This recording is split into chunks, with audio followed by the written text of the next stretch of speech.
Okay.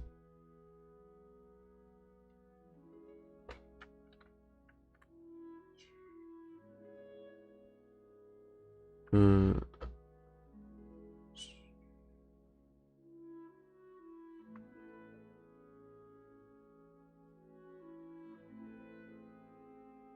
Come on.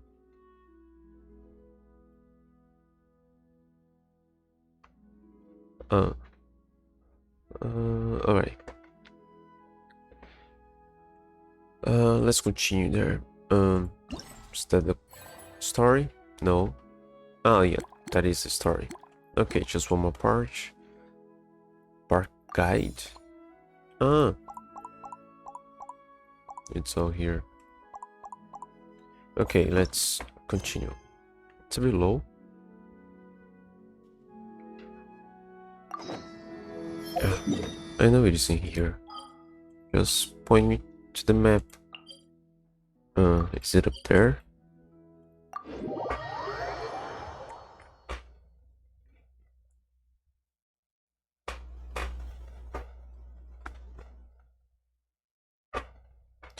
Come on.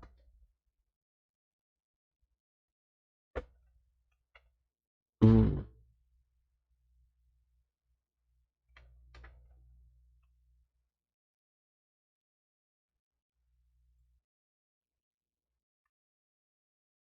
damage. I think my internet is a bit slow.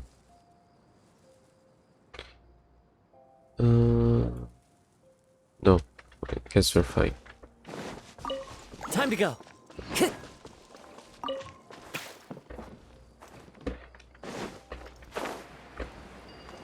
The connection wasn't great earlier today.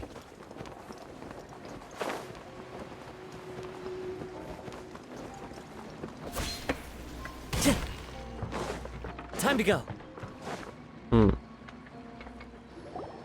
Really? You do that? Oh, but that's too much. I can't. No, really, it's all right. We want to do everything we can for the domain. Yes, and to be completely fair, I'm the one who caused this terrible mess in the first place. Hmm. Oh? What happened? Did Paimon miss something? Hello, you two. Lessig was just telling us what happened. Perhaps you should allow me to explain. I'm afraid it was I who caused all this trouble in the domain. Yes, it was Lusig. To be precise, I saw a most exquisite water orb at the entrance of the domain. It reminded me of an astrolabe my grandfather gave me when I was 7 years old. I was curious if it could rotate, so I reached out and touched it. Little did I know that it was the core of this entire domain.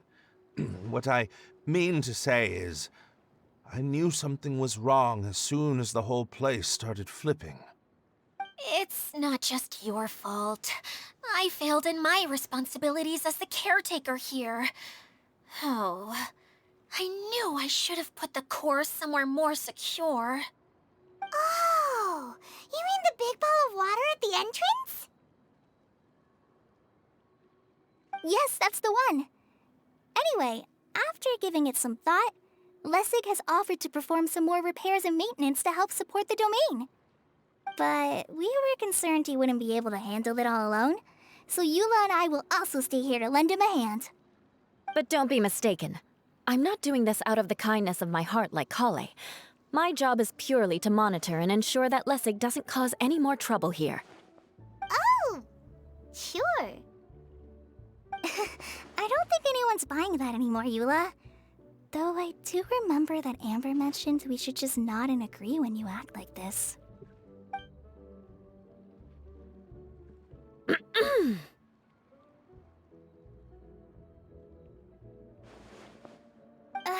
Right. You better not slack off today, Lessig. No, I'll get right to work. Either way, Lessig is going to be in charge of making lunch for everyone today. That'll give him a chance to redeem himself. It better be good. Yes. I'll try, but I'm not sure if my skills will prove satisfactory. What was that? No, I mean, thanks everyone for giving me a chance to redeem myself. I can already feel new strength kindled inside me. Ha ha ha! No, maybe that's just the heat of the oven. Very good. But you should conserve your strength. Many parts of the domain are still in disrepair, so we have a lot to investigate. Seems Adia has a little more pep in her step after finding others to help do the work. Now that you three are situated, we can focus on what the rest of us will be doing today. I'll go gather the others. We should get ready to leave as soon as possible. And there she goes. At least she seems to be happy. Maybe this is how it feels to be in charge. After waiting for a while, you head to the location, find a component together with Click, Kai, Kokomi, the blah blah blah.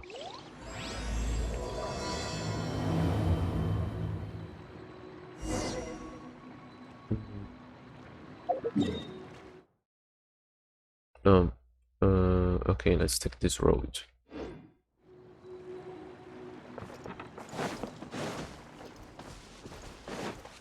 Attention, visitors below, your water cannon range and risk. See water cannon. Is it this guy? I guess over there. No, yeah, I think it was this guy. But I don't.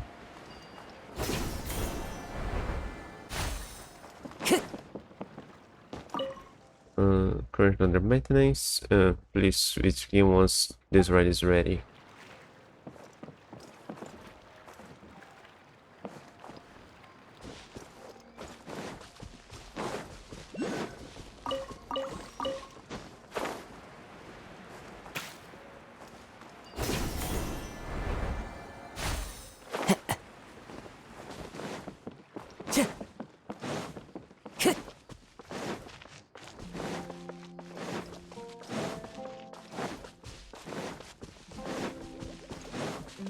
Time to go.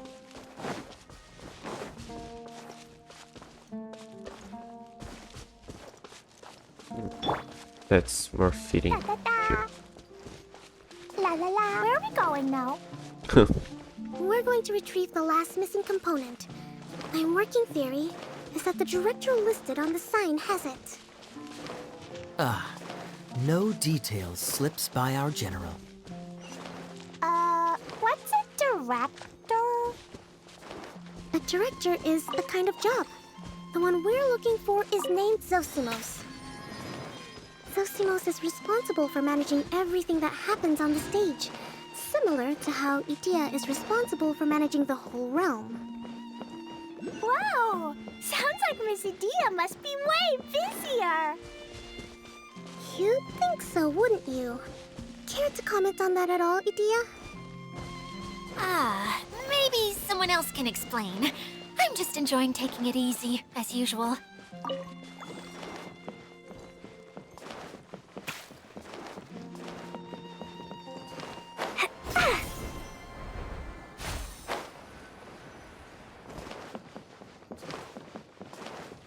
La la la. The director doesn't get out much. He's almost always cooped up in his treehouse making props or writing scripts. But I'm trying to remember now. Where is that treehouse of his? Huh? You don't remember? Hey, don't forget! I'm just the mascot. I believe it's that way.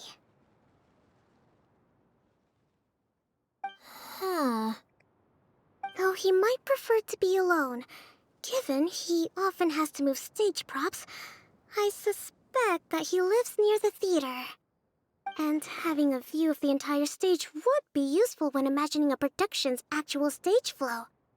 So if I were him, I'd probably pick a treehouse over there. But how do you know which direction the theater is in? Simple. The overall layout and decorations look more exciting in that direction. Oh, good point! Why didn't I think of that?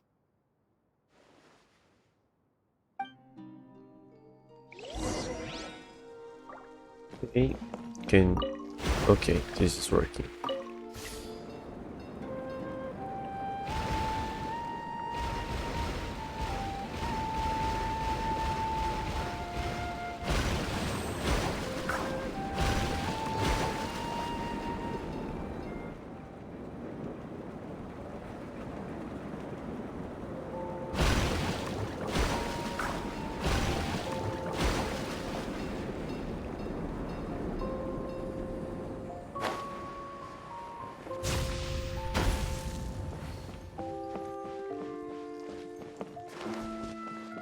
No, that... I think that's a puzzle.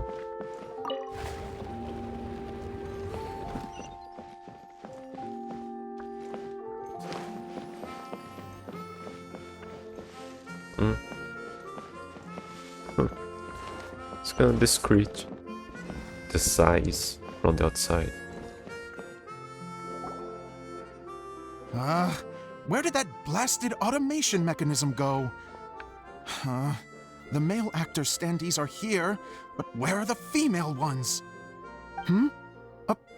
Who's that? Idea? Yes, Sosimos! 'Tis I, Idia! How's that for a dramatic entrance? This is a surprise. I was sure you'd be... Curled up in a fetal position, crying to yourself? Wow, what a fascinating little creature. Did you just read my mind? The name's Paimon? And no, Paimon's no mind reader. Just call it an educated guess. It seems everyone shares a similar opinion about you, Idea. I knew from the start that a managerial role wasn't for me. But I found my true calling now. As a mascot! Mascot? Is that a new role? I don't remember casting you for that. Okay, enough about me. I'm just here to introduce you to some new friends of mine. He introduced everyone to Zosimos, explaining all And that that's happened. why we came to see you. Well, do you have the component that fell out of the central hub? I do. However, I'm afraid the incident has caused many malfunctions with the stage mechanisms, and I can no longer put on any performances. Okay, so you're holding the component ransom till we help you fix the mechanisms, huh? No, till we fix the stage, surely. I'd have thought he wants us to make some more props, no? Given that some of the standees are missing. Or maybe the component is broken and we need to fix it. You're all forgetting that the majority of his work involves writing scripts. I'll wager that he wants us to edit them. Who started this guessing game anyway? What has gotten into you all? What sort of person do you take me for, The component is safe and sound. I can give it to you now if you'd like. Although I was hoping that maybe you might be willing to help rescue my show? You're a big group. I have lots of roles to fill. It would really speed up the casting. A show? That sounds fun! I want to help! Can we? So far, so good. Also, truth be told, I've hit a bit of a roadblock in my script and was just thinking about how to move the story forward. And then you all showed up. Suddenly, I got my muse back. I don't know how to explain it, but something about seeing all of you finally helped me figure out how to continue my script. Huh? You mean that story you've been stuck on forever? Are you serious? You really think you can finish it now? Yes, really.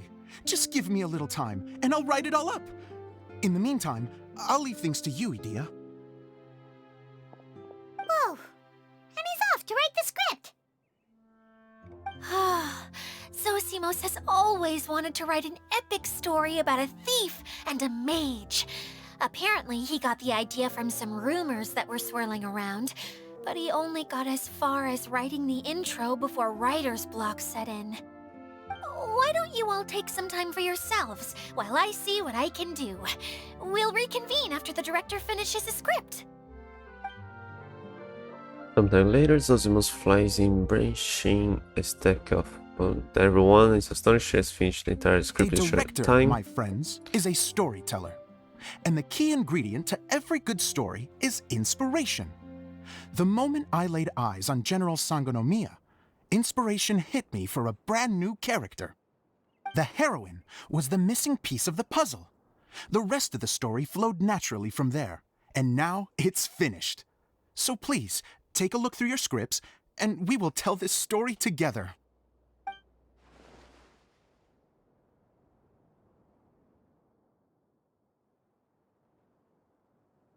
Well, is everything clear? Director Zosimos, how do you pronounce this word?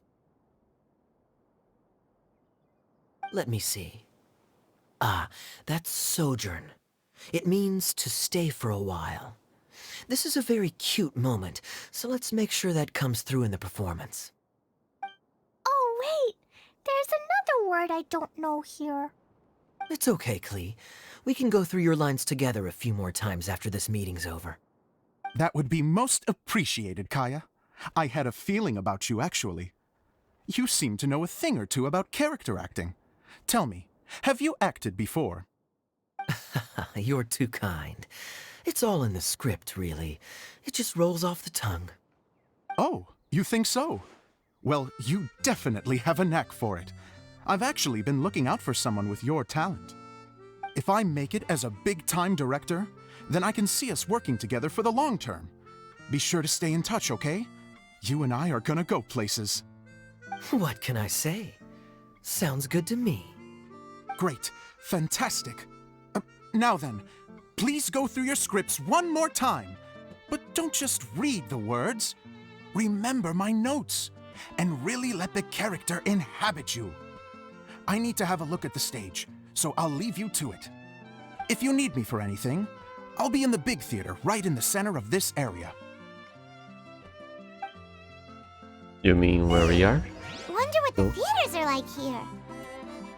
Let's go check it out while everyone's still getting ready.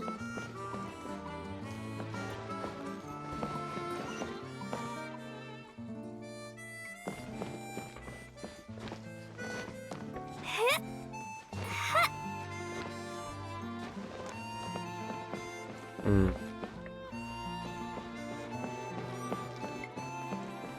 That's glowing.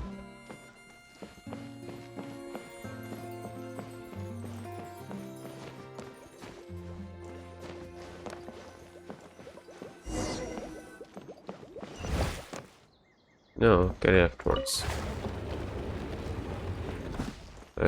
Already got a few that I'm gonna have to mark on the map afterwards. What? Oh, I thought it was. Ugh. Okay, I have to remember that.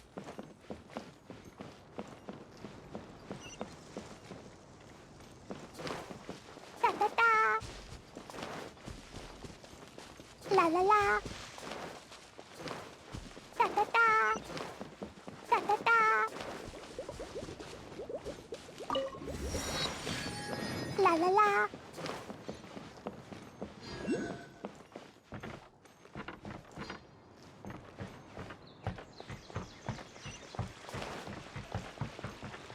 Hmm.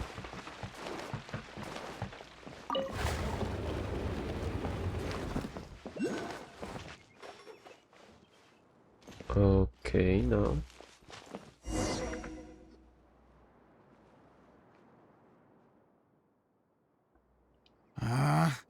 Where did it go? I put it right here. Hey, Zosimos! What you up to? Oh, it's you two. Please, come here. Feast your eyes on this stage. I designed it myself. It looks great. So, directors have to design the stage too? Oh, I'm no ordinary director. I take a more holistic approach. Directing, script writing, stage design, I do it all. Sounds like a lot of work. Idea wouldn't be able to handle that kind of job. Idea has her work cut out for her too, you know. She's my one and only member of the audience, though she often criticizes my shows. She has the gut to sit there and criticize you. Well, she just says what she thinks. You don't know how to write, or this is getting ridiculous. I think it's because I use preprints in a way that she feels goes against what they're intended for. But even though she's my harshest critic, she's also been my biggest supporter in a lot of ways. I guess you could say she's like my agent. I'm very grateful to her. I've always dreamed of being a director, but I've never had the chance until I came here. So, what did you do before you came here? Like I said, I dreamed. From a young age, every time I came home after a show, I'd go over the story again and again in my mind. Growing up, my biggest aspiration was to be a director. Unfortunately, I couldn't offer much beyond my practical skills, so I ended up spending most of my time as a prop designer and doing a bit of set design on the side. Don't get me wrong, I do love building the set, but nothing satisfies me more than putting on my very own show. No wonder you only wrote director on the sign. What sign? Exactly. You're not doing a great job of convincing me that you're not a mind reader. By the way, could I ask you for your help with something? I'm having trouble finding the master script, and I'll need it shortly. The one you only just finished writing? You lost it already? Yeah. After I handed everyone their copies, I held on to my master copy while I was checking on everything around the theater. I must have dropped it somewhere. If it's not here, then it might be in the attic. These are the only two places I've been since I finished writing it. But, I still have some things to do to get the stage ready. Would you two mind having a look for me? Sure. No problem. We'll find it. The thicket board's mechanism should be functioning. Let's see. There's the lights. Oh, and the microphones.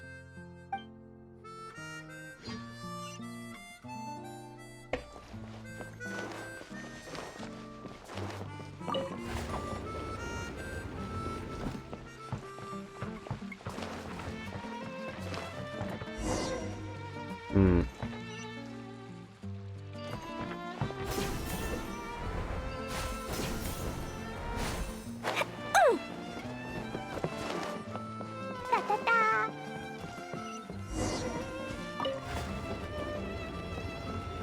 Whoa! Look at all these books!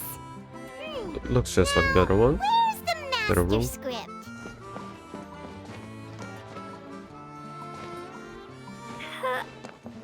Oh, it sounds like a water droplet is on the second floor. Let's go have a look.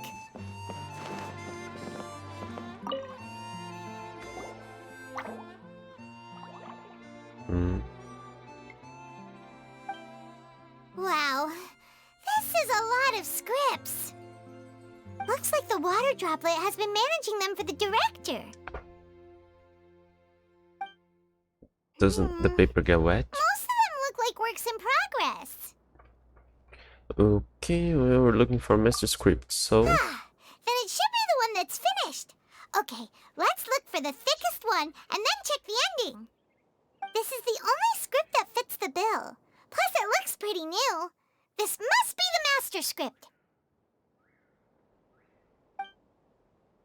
Let's go give it to Director Zosimos.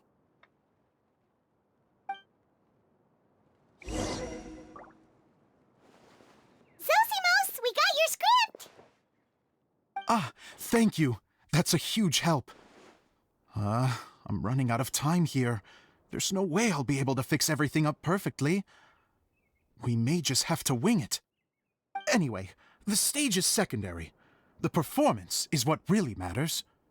Things can always go wrong on stage, but as long as the show goes on, it should be fine.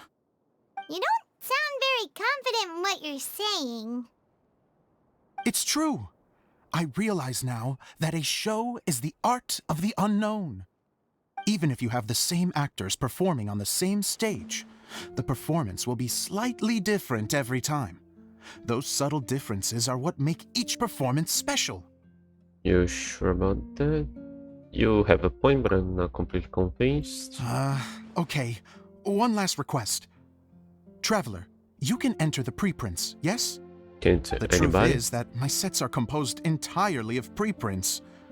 First, I use materials to make the objects. Then I take those objects and turn them into the preprint. Now, of course, preprints are really meant for making objects to furnish the domain. So using objects to create preprints is, strictly speaking, the reverse of what this is intended for. But Edea said that if this is what I really want to do, she's not going to stand in my way. So that's what you meant earlier. Okay, well, what do you need us to do? I'd like the Traveler to go into the preprint set and help move props around during the performance. So I'm part of the best stage crew now. I'm literally going behind the scenes. The reason is, You want to watch the show? Oh, Paimon gets it now. If you're busy directing, moving the props, and operating all the mechanisms, you never get the chance to watch the show. Yes, I know that I'm no master playwright, but still. Even if it really is a half-baked script, with shoddy writing and moments of sheer ridiculousness, I'd still like to see it for myself, just once. Hard to turn a guy down after a speech like that. We're more than happy to help. Thank you. Genuinely, I'm so grateful. I'll go and inform the others. Then, as soon as you're ready, the show can begin.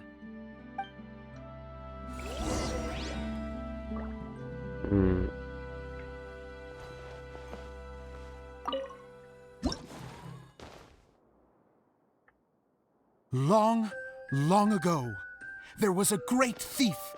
He lived in a land where the light did not shine, where all suffered in the darkness. People call me? Sorry, Kaya. Directly into the microphone, please. Otherwise your voice'll, you know. Okay. They call me the Dagger Bandit, but no one sees that I rob the rich and give to the poor. Here in the dark, evildoers run rampant in the shadows, while the good, honest folk stumble blindly on, just trying to find a way through.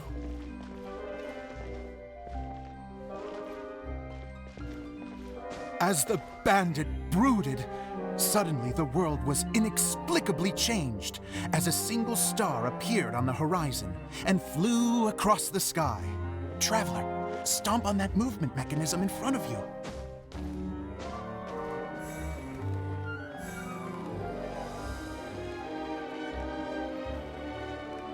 Light. A brief flash, yet enough to illuminate the world.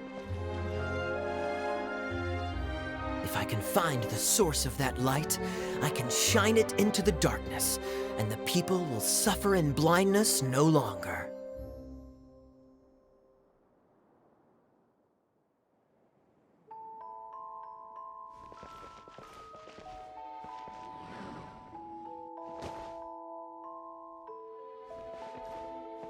Without a moment to spare, he set off to follow the star's course. All the while, the star kept moving through the sky. Traveler, the star kept moving through the sky.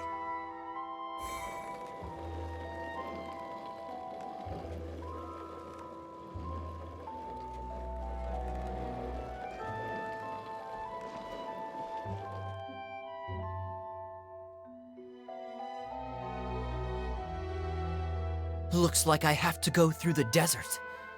This could get dangerous. If everything he'd heard was to be believed, the desert ahead was a no-man's land filled with horrors. Worse still, the star had landed in the most difficult-to-reach location, surrounded by sheer cliffs, but he was determined to press onward. I've come this far, and I'm not about to turn back now. The dagger bandit trekked deep into the desert wasteland. Yet when he finally arrived at his destination, he found not a fallen star, but a young girl, dressed in white. How strange. I'm positive this is where the star landed. Young lady, do you know where the light has gone?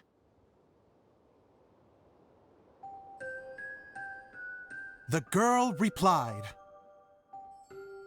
Traveler from afar, the light you seek is only a bottled flame. But the flame has now died, and its light is long gone. A bottled flame? Yes, it was a gift from another. And so, the girl began to tell the story of how the bottle came into her possession.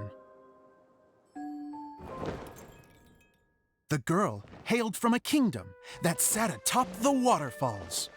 But when the reigning dynasty fell and a new one seized power, she and her people fled for their lives. A thick fog began to fill the air as she made her way through the forest, and dense thickets tried to block her path. There is a mechanism down there that you can press to retract the thicket board below the stage.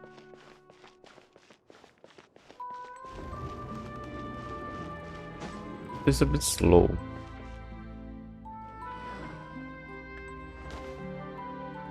If I only had a lamp to guide me through this wretched forest, then I could survive. With scratches covering her arms and legs, the girl pressed through the pain and made her way forward. The road ahead was arduous, but she was determined to press onward. I've come this far, and I'm not about to turn back now. I think it would be better if we had to make things go more seamlessly.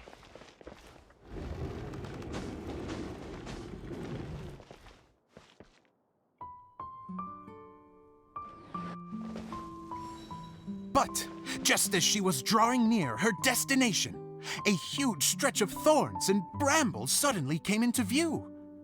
Despair set in and began to weigh on her heart. If only someone could help me, I would give anything in return. The girl's heartfelt wish in her moment of desperation did not go unheard. Wait!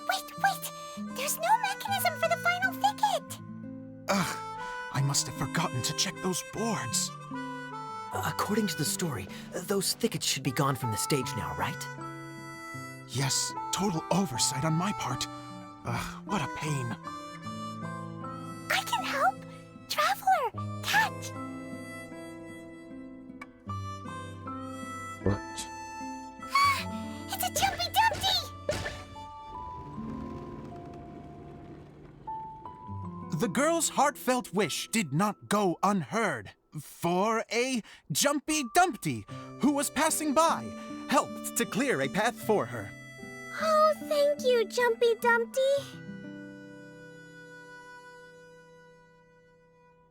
And so the girl continued her journey deeper into the forest. But what she found there was not a lamp, but a mage glowing with fire.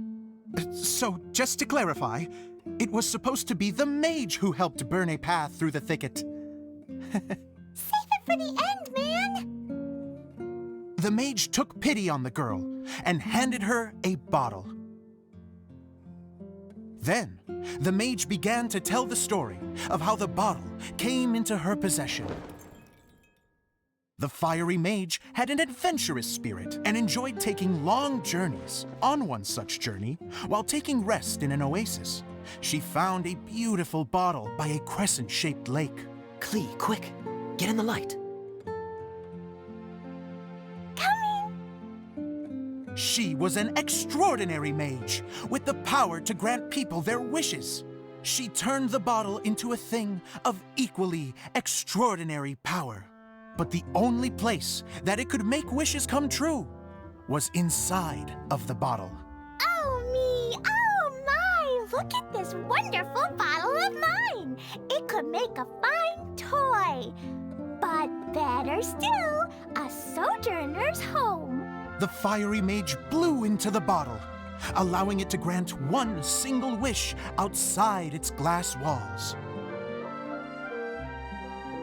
Oh, am I supposed to blow into it? Whoa, it lit up!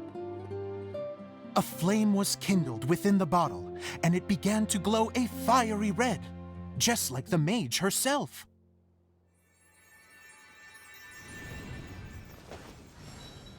After the mage finished telling her story, she disappeared, leaving only the bottle behind. A magic bottle that can grant wishes. And I wish to leave this place and go somewhere where no one will ever find me again. And then? The bottle seemed to softly inquire.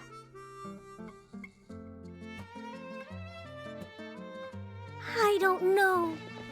The flame in the bottle faded as the girl's single wish was granted, and she found herself in the middle of the desert, far away, where no one could ever find her.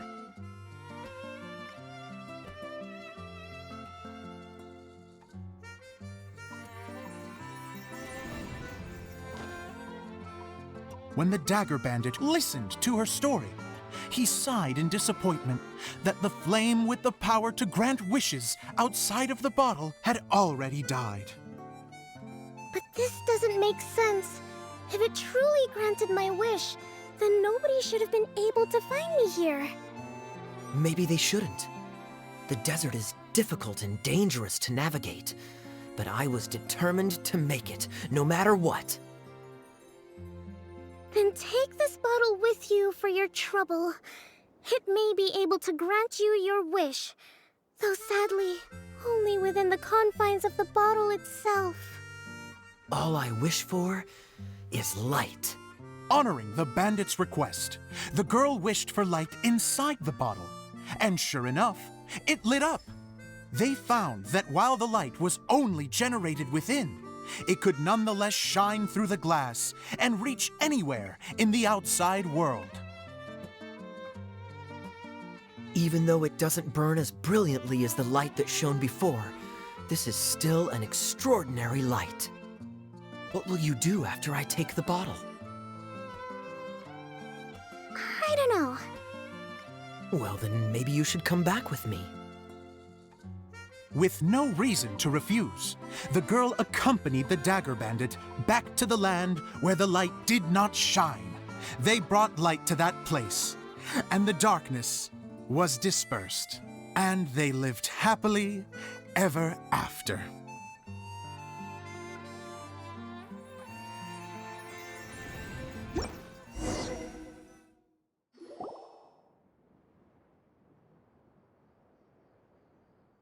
And we're done!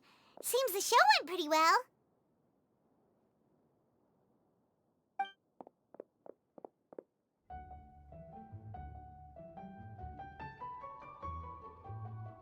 Mr. Honorary Knight! Didn't I do great? I felt like I really was the fiery mage!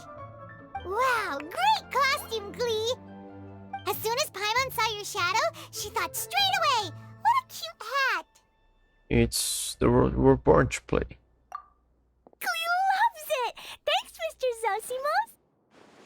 Oh, wait, no, I mean, Mr. Director. Mr. Director? Ha! No one's ever called me that before.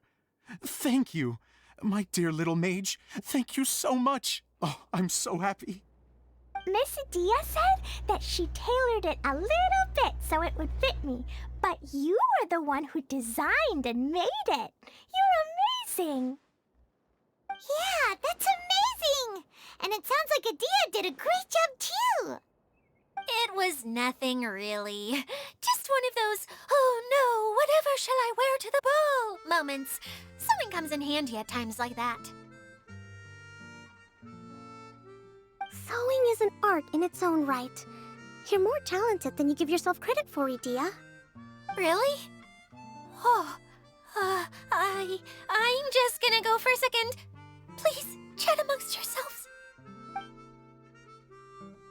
I thought this suit would have something to do She with her gets mother. embarrassed so easily. She really can't handle being in the spotlight. Idia's a sensitive person and doesn't have a whole lot of self-confidence. I hope all the excitement hasn't brought her to tears.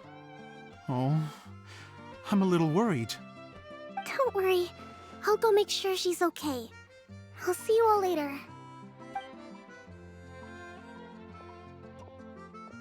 So, what did you all think of the play? Any thoughts? Huh? Uh-oh. Time to get serious. Now, are you sure you want to hear what we really think? Oh, absolutely. I had the courage to ask, didn't I? So, don't mince your words. Go ahead. Speak your mind. I can take it. Okay, sister is asking for it. Okay, Paimon will go first. So, the dialogue at the beginning was pretty good, but it ran out of steam as the story went on. Paimon could tell that you ran out of inspiration somewhere along the way. The characters were honestly a little bit ridiculous. Paimon didn't get what you were trying to do. The moment anyone started to show any kind of substance, suddenly the scene was over. Yes, all very good points, Paimon. I would add that in its attempt to pay tribute to the series 1,000 Nights, all semblance of a coherent was sacrificed. Plus, I do have to penalize you for the issues with the props. Miss Idia, what are you doing back here? Oh, you know, I return like the tide when people start discussing something important. Huh. Especially when it has to do with criticizing my show. But there was one thing I liked about it. Just one, mind you. The story had a good ending. And he is being harsher than Paimon. You think so? I thought I was letting him off lightly. Idia, could I borrow you for a moment? Oh, sure. Excuse me for a moment. Back to you, Paimon. Keep up the good criticism. Okay, in that case, Paimon did have one other complaint. Let's hear it. Taking criticism on the chin is all part of being a director. The ending was all wrong. The girl's motives were clear and simple the whole way through. It was kind of jarring when all she had to say was, I don't know. And doesn't anyone else find it weird how her whole community was on the run, but she was only looking out for herself the whole time? So even the good ending wasn't so good. I'm fine. I'm not going to improve without feedback. I also learned a lot this time with the chance to be off stage. To be honest, it was a dream come true. What a great attitude. You don't seem upset at all by our comments. I wouldn't say I'm completely unaffected, but you're only speaking the truth. They're all very valid points. Still, now that Paimon thinks about it, you did finish the script in a bit of a rush. Maybe we were being a little too hard on you. It was quite ambitious. That's perfectly fine. Nothing is as important to me as my work on the stage. We all use our imaginations when we're kids, right? I used to play with dolls and my own cardboard cutouts by the light of an oil lamp. The shadows would come to life and dance on the walls. I never got tired of it. Fast forward to now, and in many ways, I'm still that same little kid, lying on his bed, making sound effects. And I get the same joy from running a show now as I did in my little bedroom theater. Of course, a director can accomplish nothing without a cast and crew. So on that note, I want you to all know that I am eternally grateful to each and every one of you. Hey, don't mention it. We had a blast. Okay, here, take this. Your component, as promised. It's the bottle from the show! The one that lit up when I blew into it. That's right. Can you guess the secret behind why it lights up?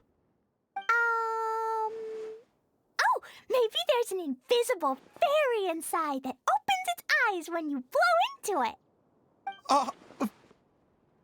Bingo! You guessed it. That should do the trick. Oh, wait, this needs tightening up a little. Hold on, this will only take a second. So this interesting over there. This outfit's more fashionable than I imagined. Excuse me, everyone. Do you have a moment? Especially you, Zosimos. Idia wants to do a little something for you. She says it'll be a dream come true. A dream come true? Yes. She said that as useless as she is, she wants to do something for you as the first person to have heard of your dream of being a director. Her words, not mine. I have to disagree, though. I have never thought of Idia as a useless person.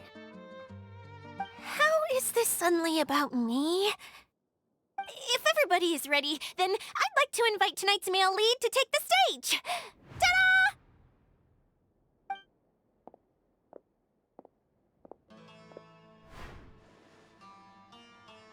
Wow! Cool! Kaya's turned into the real Dagger Bandit! How is me changing outfits supposed to make the director's day? It's just a prototype costume. Is he that easy to please? Don't be silly. If I know our director, nothing will make him happier than to see his ideas brought to life by the right actor. Well, then I'm happy to oblige. Who am I to argue with the star of the show?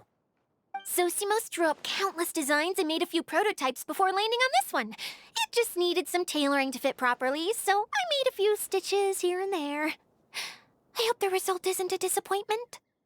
Oh, it's perfect. Idia, I'm... Oh, I'm so touched. Thank you all. You've made me happier than I ever thought I could be. After seeing his performance for the first time, Zosmos cries tears of joy for a dream come true. Shouldn't Kokomi get a switch as well? How are you doing? Recovered? Oh, I'm good. Thank you again, Idia. Oh, please, don't mention it.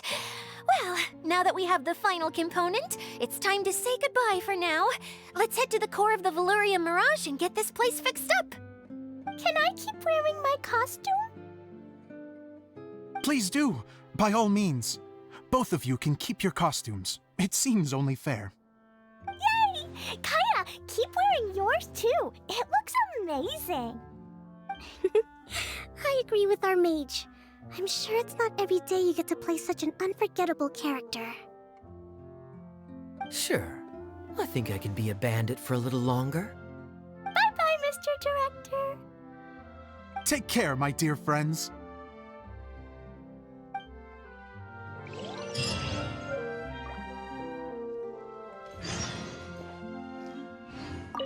You're going to attempt to repair the core now, right? I hope it goes smoothly. I feel so honored to have met you all. You were a wonderful cast. Thank you once again. I'm so grateful for everything you have done for me. I think Idia seems to be quite close to this guy, and she didn't remember where his treehouse was.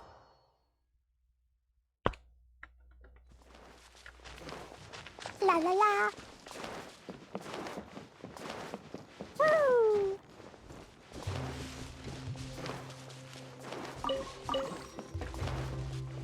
Da da da.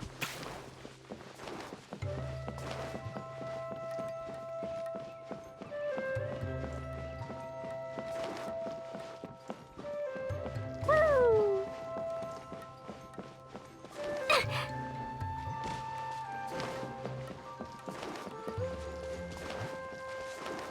Da da da.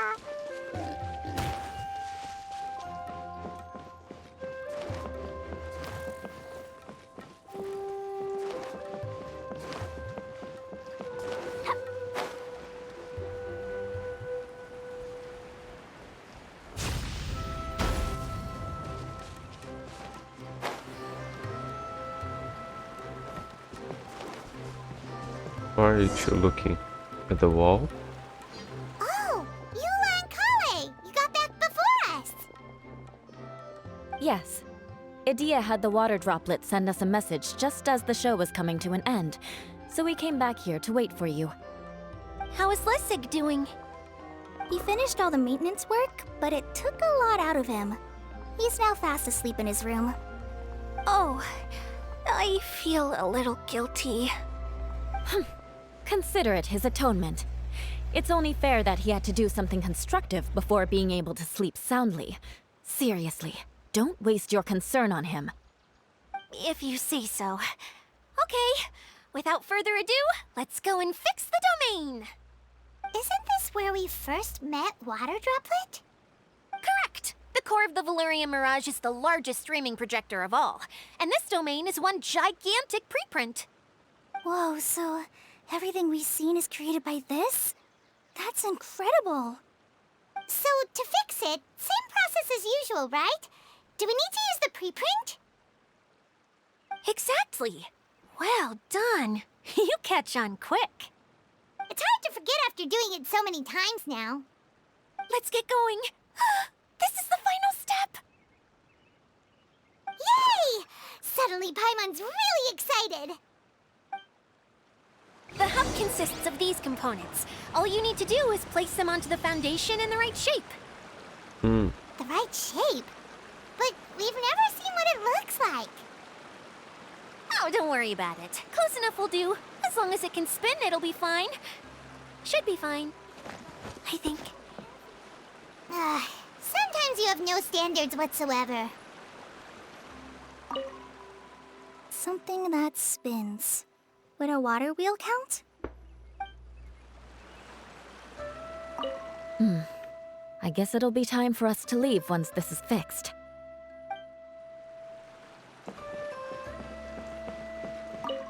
If I remember correctly, I think there's supposed to be a small cog on the right-hand side. So maybe that's the candy box. It's like doing a jigsaw puzzle! What's making that shadow? Is it the rope? I feel like the rope should go from one part to another to connect them together. Wait, this is Zosimos' bottle lamp. Try sticking it in somewhere where there's a gap. And maybe on the right.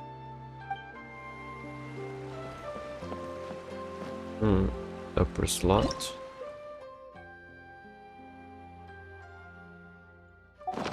Okay. Middle, lower.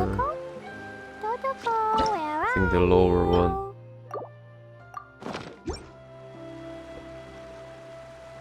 Can I place it wrongly? Huh.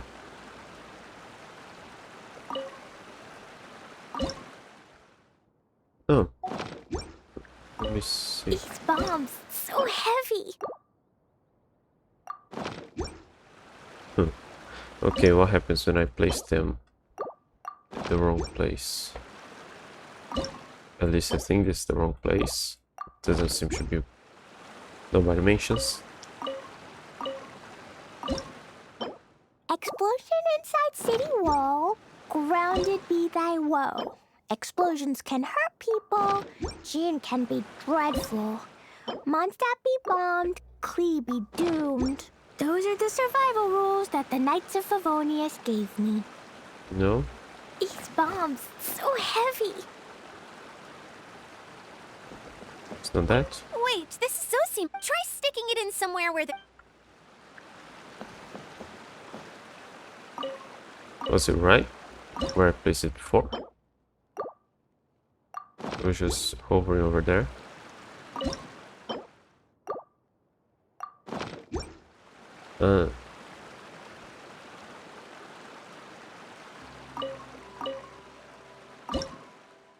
Do you want to come fish blasting with me?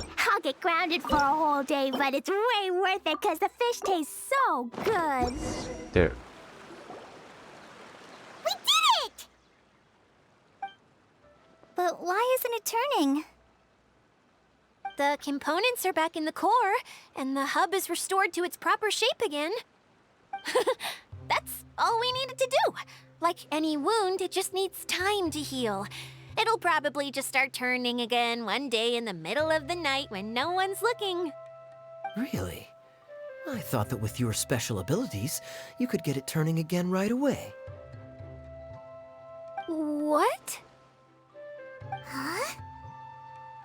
All of us are dying to see it. Not just how the domain looks when it's fixed, but also Idea. In her element. I want to see Adia using her magic powers too! I bet they're super awesome! What are you guys talking about? And how is Clean on this, but Paimon isn't? Haven't you noticed, Paimon? They're referring to our mascot's true form. As I've said all along, there's much more to Idea than she gives herself credit for. She has a very special power. Though, I think some of us have sensed that already. Did you notice right away, General? I only found out when I was chatting with Eula. So our general was the first to notice. It seems like she's more perceptive than she lets on. I'd say the same about you, Kaya. What the? All of you? No? I mean, I wasn't trying to hide anything from you, I promise. It's just, for people who stumble upon this place by accident, I think my current form is more approachable than my true one. I don't want people to get scared when they see me. I wonder. What? What is it? And whatever it is, how the heck does everyone know about it? Well, for one thing, I sensed elemental energy in the residents here, but none of them have visions. Then my mind started to wander as I was reading a storybook, and suddenly, I had a thought. Since hydro-eidolons can change into any form, why not human form?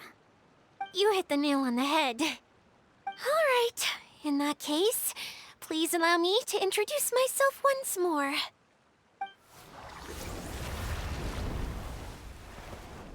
I am an Oceanid who was exiled here when the former Hydro Archon passed away. My name is Adia. No, no, Snid. Wow, Adia! You're so pretty! Now that I'm in my true form, I suddenly feel a little embarrassed talking to you all. You look stunning. You should be flaunting this look at every opportunity. Oh, come on. I'm too shy. Wait, so does this mean that all the people we met in here are actually... I'm guessing that the human counterparts to these hydro alter egos are long gone. That's right. When they wanted to leave, I took them to the edge of the desert. The components are, in fact, gifts that they gave to me before they left. But I'm always curious about what brings people here, so I used the streaming projector to bring their wishes to life. The power to grant wishes, but only within the confines of the bottle. Exactly. It's a truly extraordinary light. I've just realized something. When the components fell from the core, it appeared as if they had returned to their respective owners. But actually, it was after the components landed where they did that their owners and the things associated with them arose around them to form the different zones. So now that the components have been retrieved, does that mean that all those things are gone? Don't worry, they'll be quite safe. As long as I remember them, they'll never disappear. However much we might criticize each other or get into scuffles, in this mirage, they will always be my friends. I had so much fun in the choo-choo cart and hanging out with Mr. Director. I'll never forget them either. Me neither. I'll always remember my adventures in this fantasy land. Very good. But it's probably time I set this wheel in motion. This one's all yours, Adia, our magical mascot.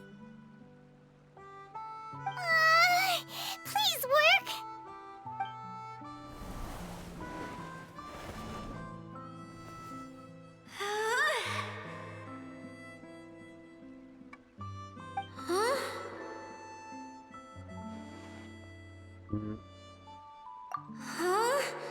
That's strange. Nothing happened. Has it lost some power because of the incident? Oh, crumbs. Not now. Not right off the back of everyone putting me on a pedestal and me acting like this was going to be my big moment.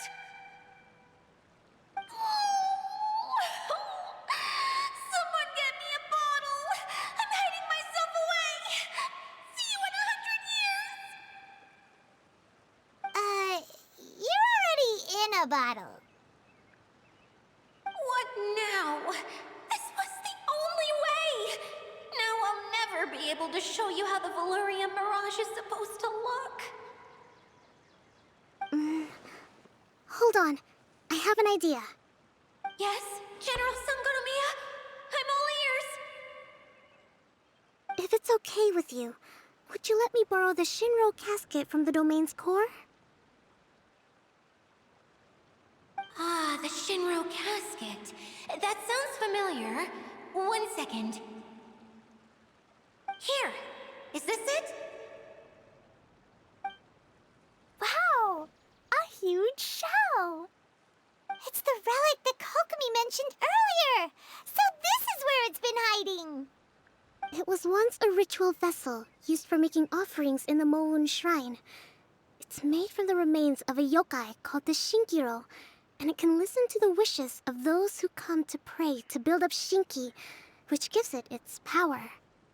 Several centuries ago, the relic was lost when the last prefect of Yashiori died in battle. Its final resting place was unknown.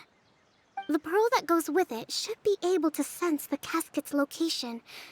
But when, unbeknownst to anyone at the time, the casket disappeared inside the core of the Veluria Mirage, the pearl's light died out. Huh? How come? Well, imagine it was a sound instead of light. If the room is too big, you can't hear anything from outside the door, can you? Oh, I get it now. The shell must have been having too much fun one day and got locked in the solitary confinement room. I understand now, too. The core has been wearing out recently. That's why you were able to follow the pearl all the way here.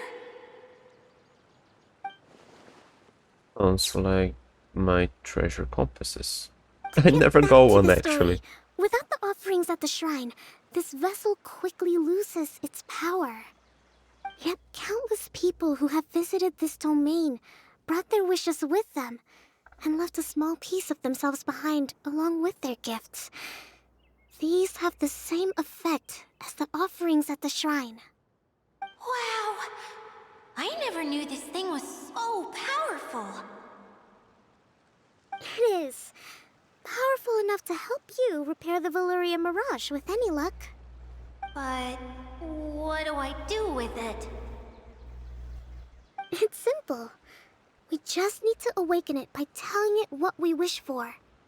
For example, my name is Sangonomiya Kokomi, the divine priestess of Watatsumi Island. And my wish is to use my critical thinking and strategic planning skills to bring a little more joy into the lives of my fellow Watatsumi Islanders, as well as the lives of everyone I cherish. Itia, what do you wish for? Me? My wish is that all those who have sojourned to the Veluria Mirage in the past will achieve what they truly wish for. Not just in this domain, but out there, too. Even though I know full well that trying to build a railway in the outside world is just a pipe dream, and that Maimuna will probably just go back to being a scholar. And I know that Zosimos has a lot of improving to do as a playwright. It's going to be tough for him back in Fontaine. Chasing your dreams is hard work. Despite all of that, I still hope that somehow, someday, they will achieve their dreams.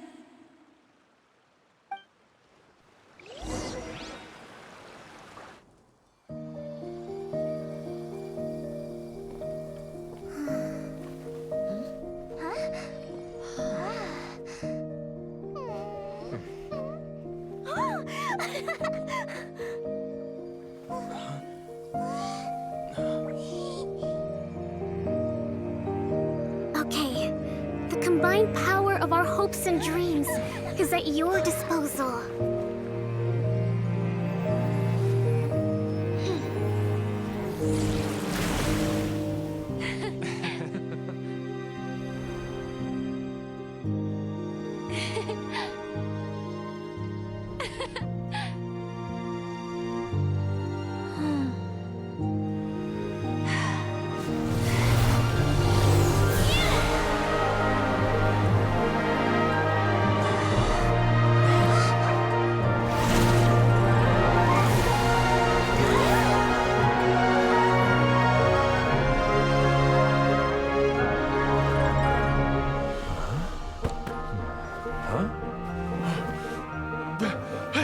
Look!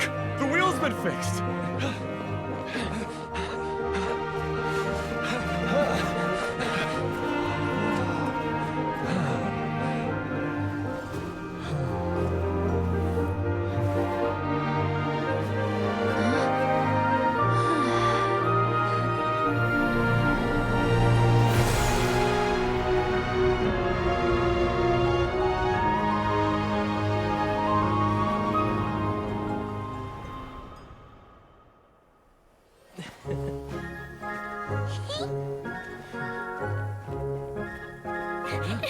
Come on, hurry!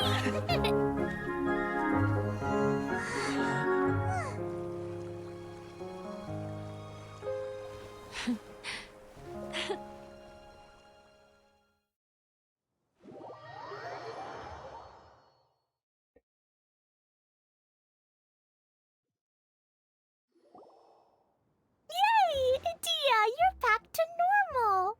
No, that was the normal. Or are you alright? Everyone's praise and curious questions went to my head. I said so many things I'm so ashamed of, and I lost the courage to live on. Please don't say that. Yours was a noble wish.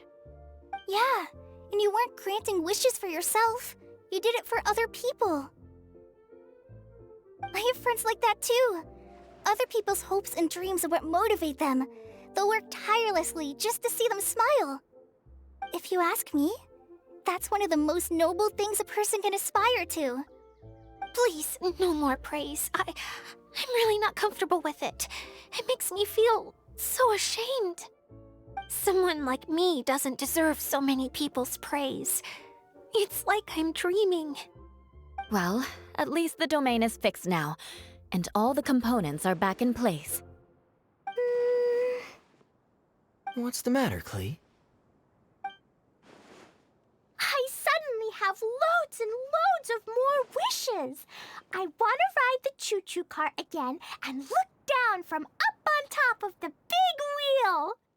Is there a way to get up on top of the wheel, Adia? There is a way, but there's only space for a very few people.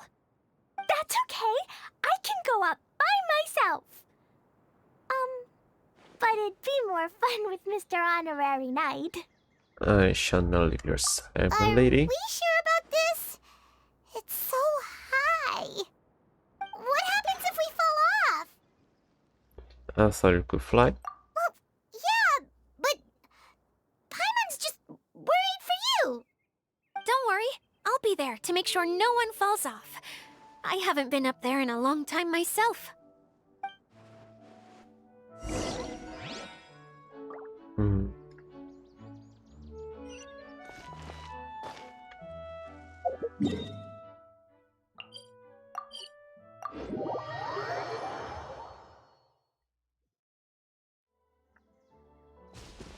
La la la. Da da da.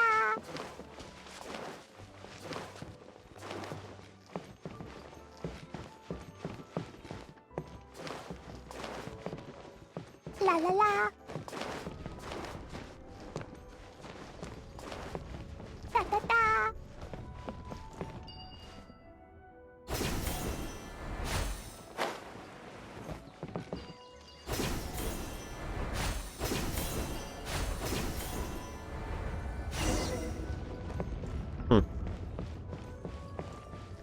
Read. This ride is currently operating. Please wait for the ride to arrive and remember it's automatic play. Remember to follow safety guidelines while riding. Okay, I'll try to jump from it. More treasure! Okay, I think I remember this one.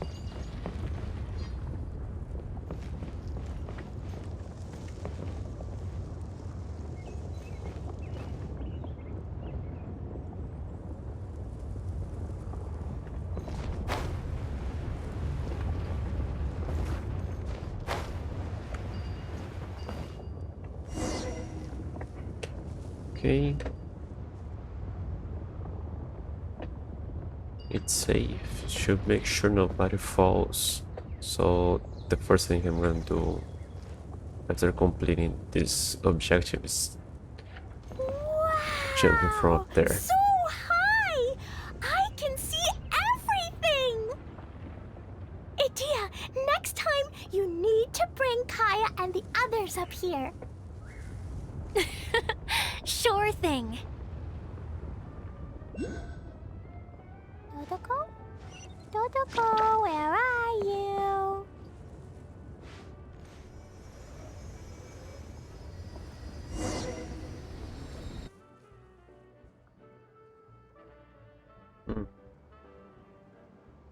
Whenever people have to leave this domain, I like to come up here and spend some time alone after I've seen them out. They're always overjoyed when they first arrive and start bringing their imaginations to life. But once they realize that they can't take anything home with them, they get upset. Some of them can't bear to leave.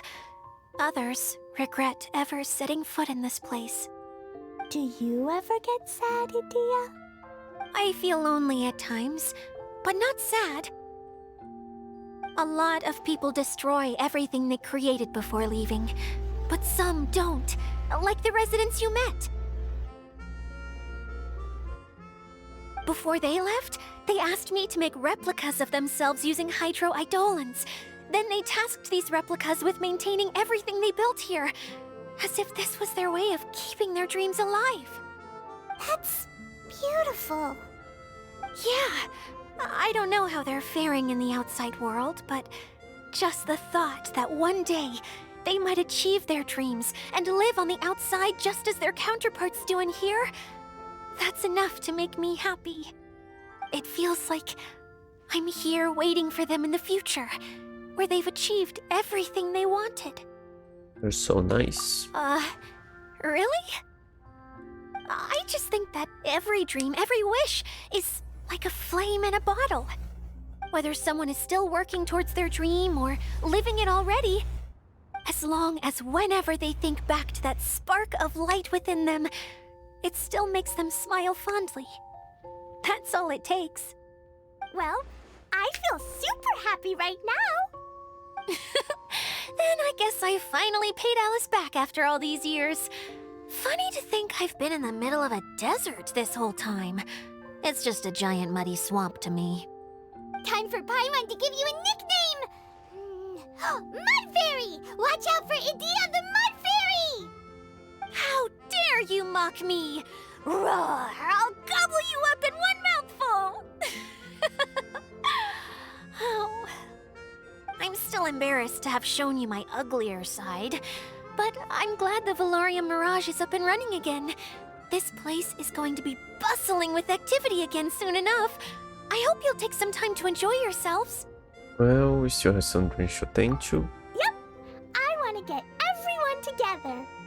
For one last ride on the choo-choo cart.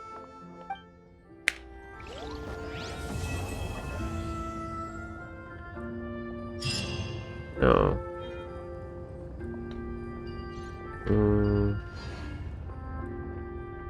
But we have a main quest here still.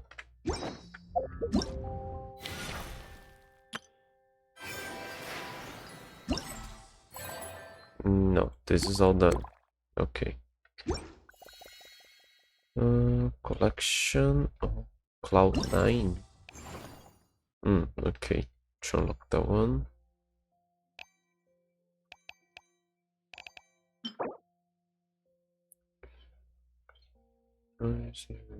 What's that? Use 5. I'll Joyous vouchers. Okay. Ta-da. Ah, okay, it's an upgraded version. Felicitos Choice Bar. Flowing Choice Bar, okay. The attractions are the quests, right?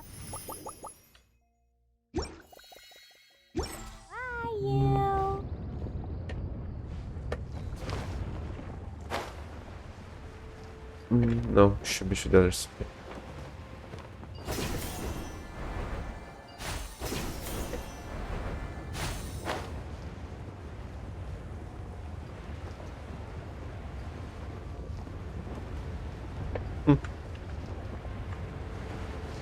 Weird. This is taking me up.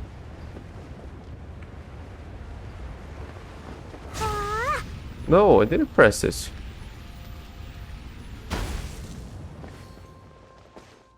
I'm not going up there again. Now those quests. No, those quests. Entry from Liu. Okay, no, this is the other one. I'm gonna do that tomorrow probably. Those are all here. Okay. So this one.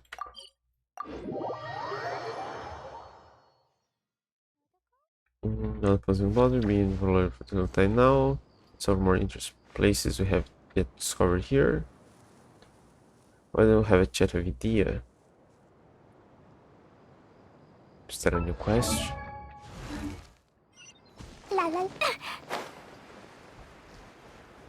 Oh, there's someone lying on the ground right there. This looks bad, let's help. Okay, I didn't come to interact with them, but there are more people like that.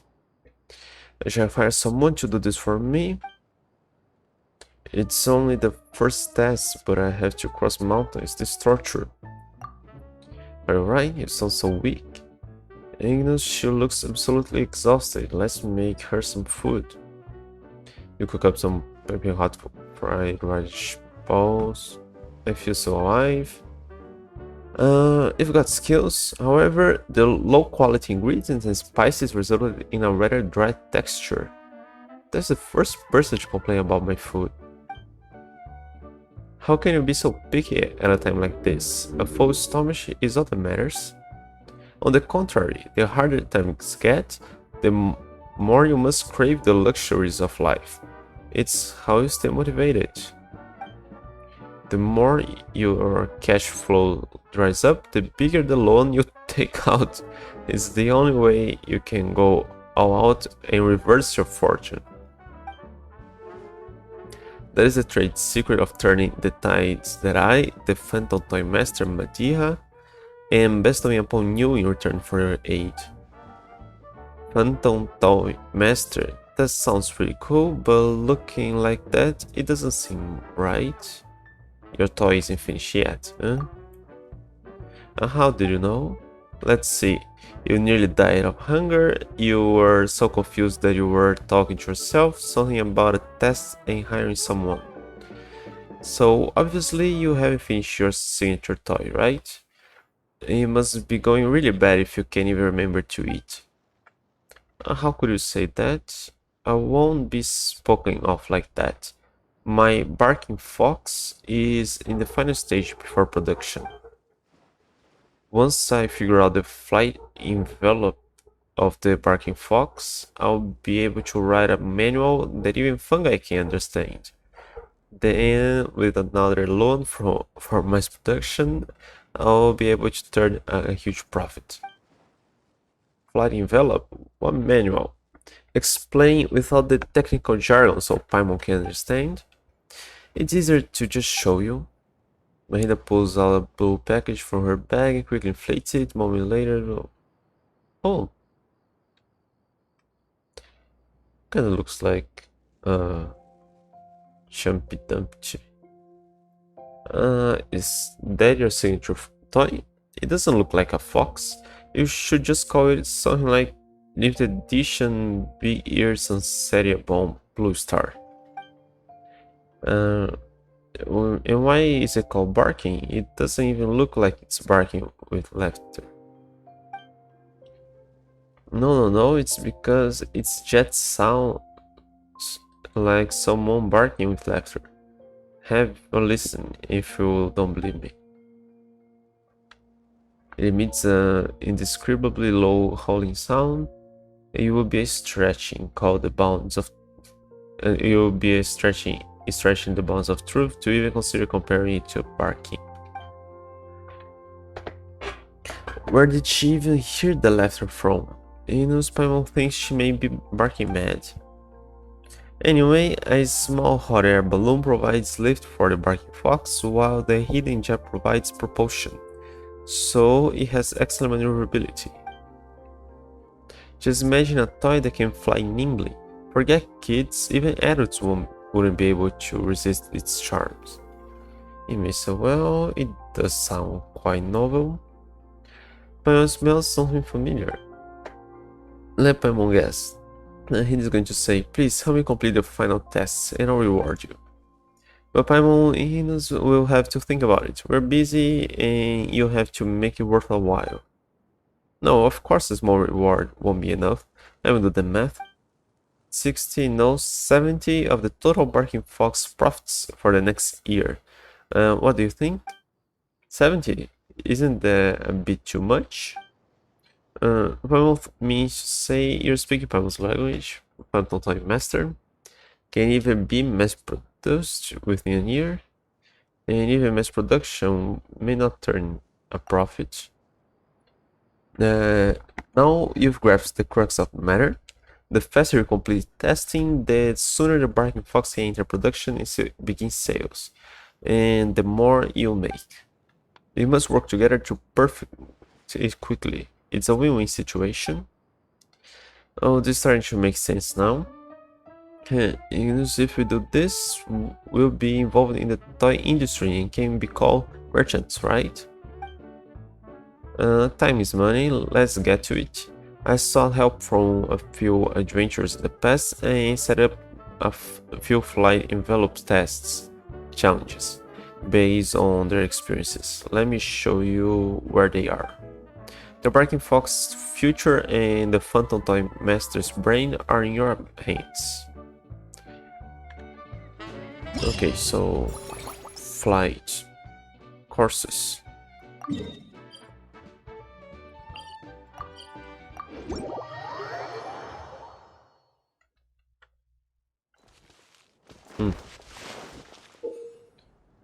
During the Sojourners of the Barking Fox challenge, you must control the Barking Fox to reach its destination within a time limit, while obtaining as many adventure coins as possible. The more time you have left upon completion, the more adventure coins you obtain. The higher challenge score will be. This literal fruits, okay, same thing. Arm the first scripture waves of the trials. Okay, so it's pretty basic. There's normal, Jets Rider, Barking Fox, what?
Next.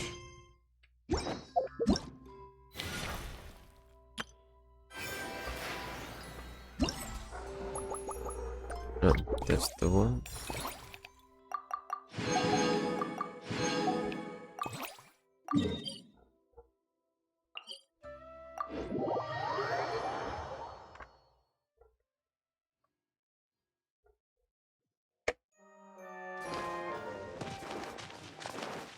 Da da da, la la la. Da da da.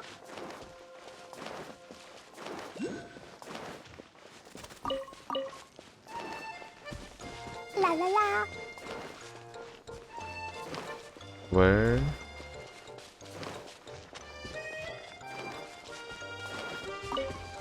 Where is it?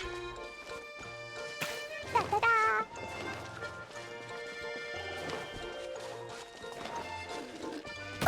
Come on.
Those water waves explode upon at the end of their course.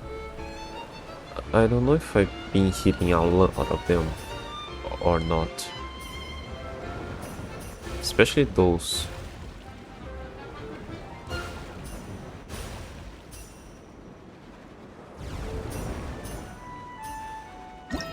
I'll try to intentionally hit one, just to see.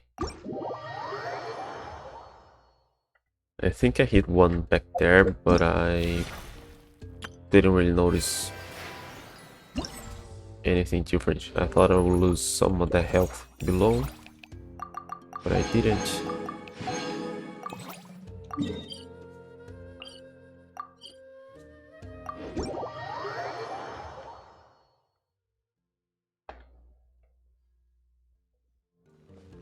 La la la.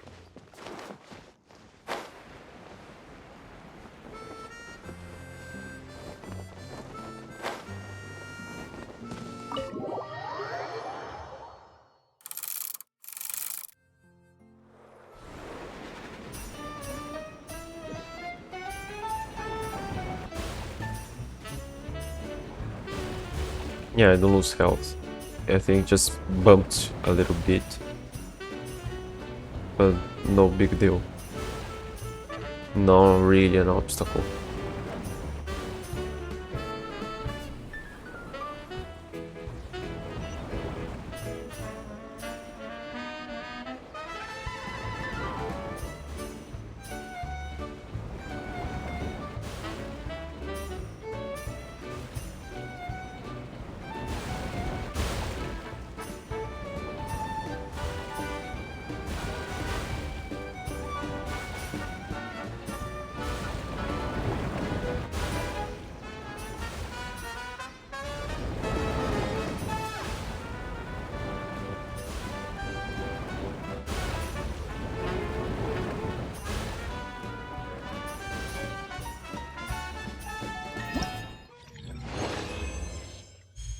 Okay, we're done with that.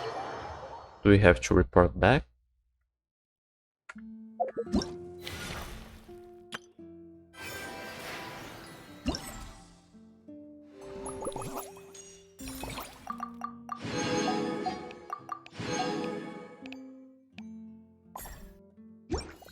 Do we have a quest still here? So heavy.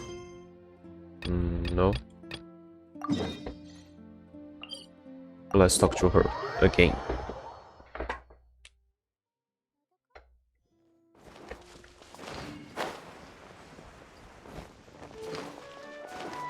Well, we're done. My most important partners, you're back. How did the Barking Fox controls feel to you? Was the flight envelope broad enough? Oh, it was pretty impressive, it wasn't good enough.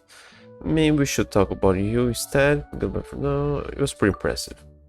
The Barking Fox wasn't difficult to control at all. It was actually pretty fun, but about the technical jargon of yours, Paimon doesn't know how to answer that.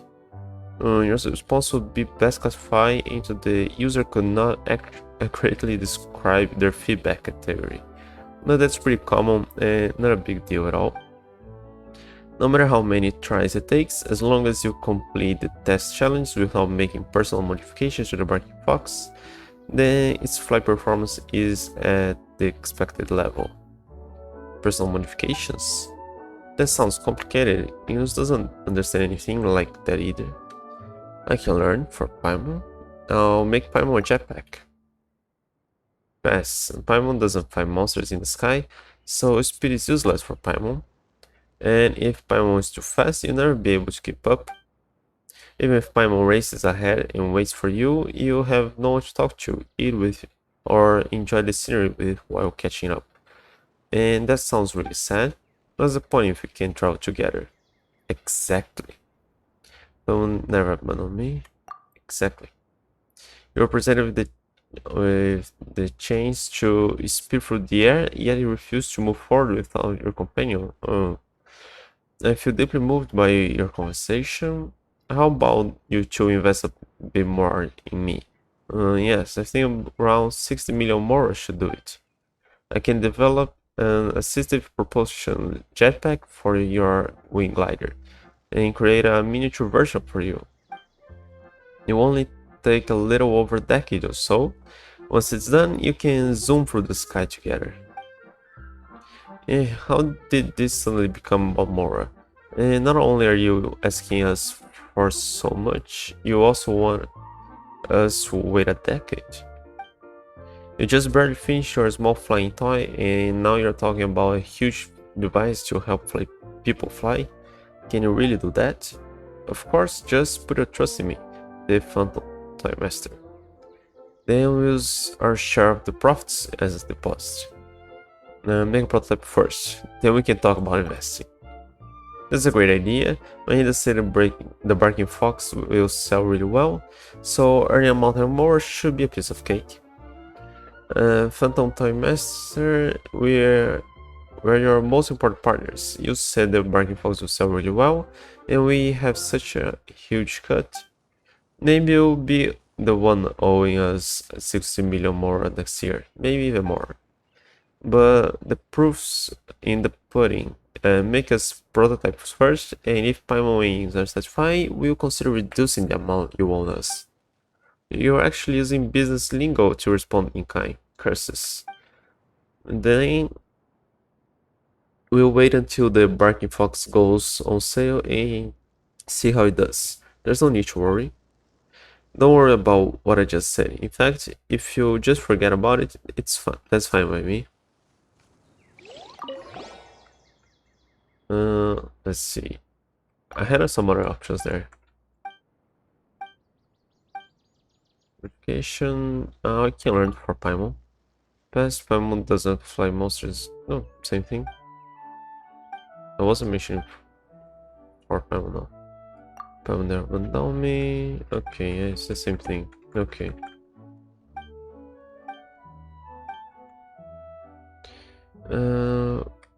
Sure, that's a good idea. Same thing.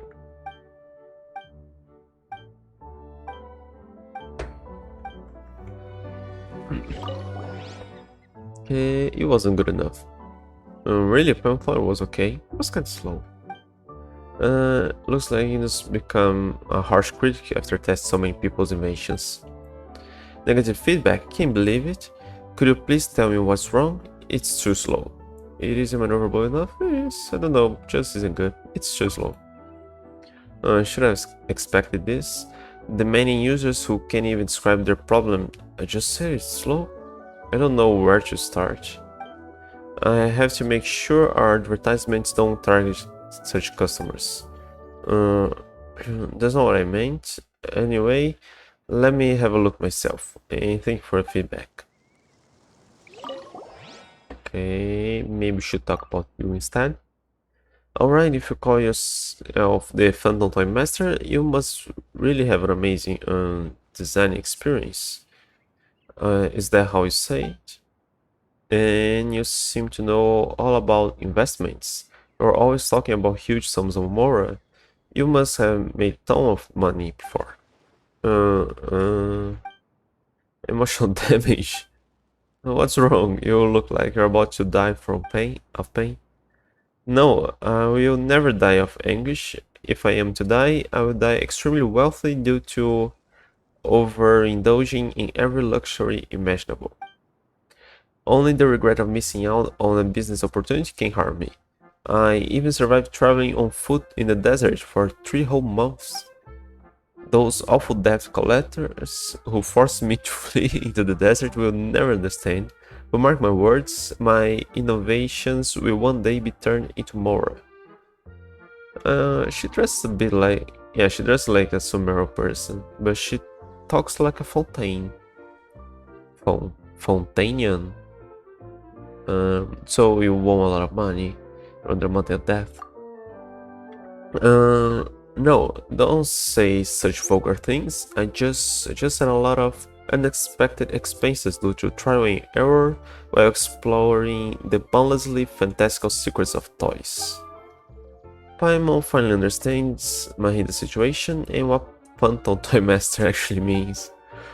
You two have good instincts when it comes to people. You were willing to partner with me and provide a long-term source of capital. You'll definitely get 1000% return earned once I rise to the top. So why don't we take this opportunity to give our future toy empire an additional boost? Stop right there. If you ask us for money, we won't give you any. Not a single more. We're very poor. That's right, we're super broke.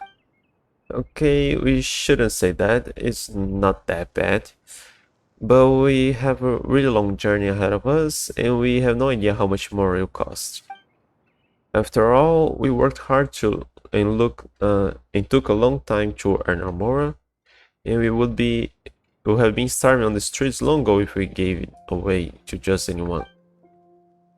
Wow, such cautious investors.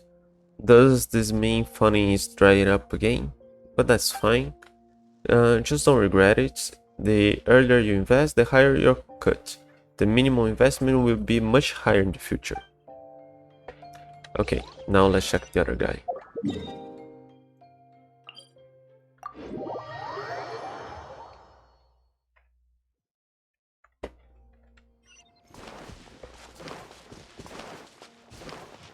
Da da da! Woo!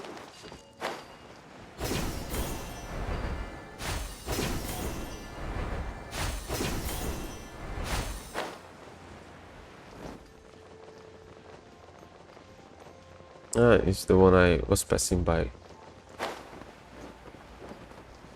Something about a cannon.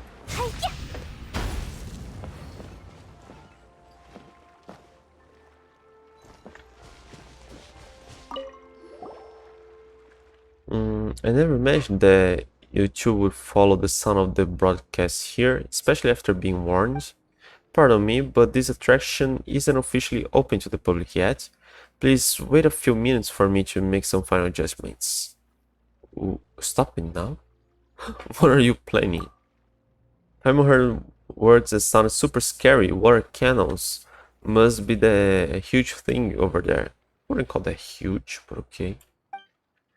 Oh, it's scary to just to look at. Just what are you trying to do here? We won't let you get away with it. No, you misunderstand. I'm Chatilon, head of Project Spinal Blaster.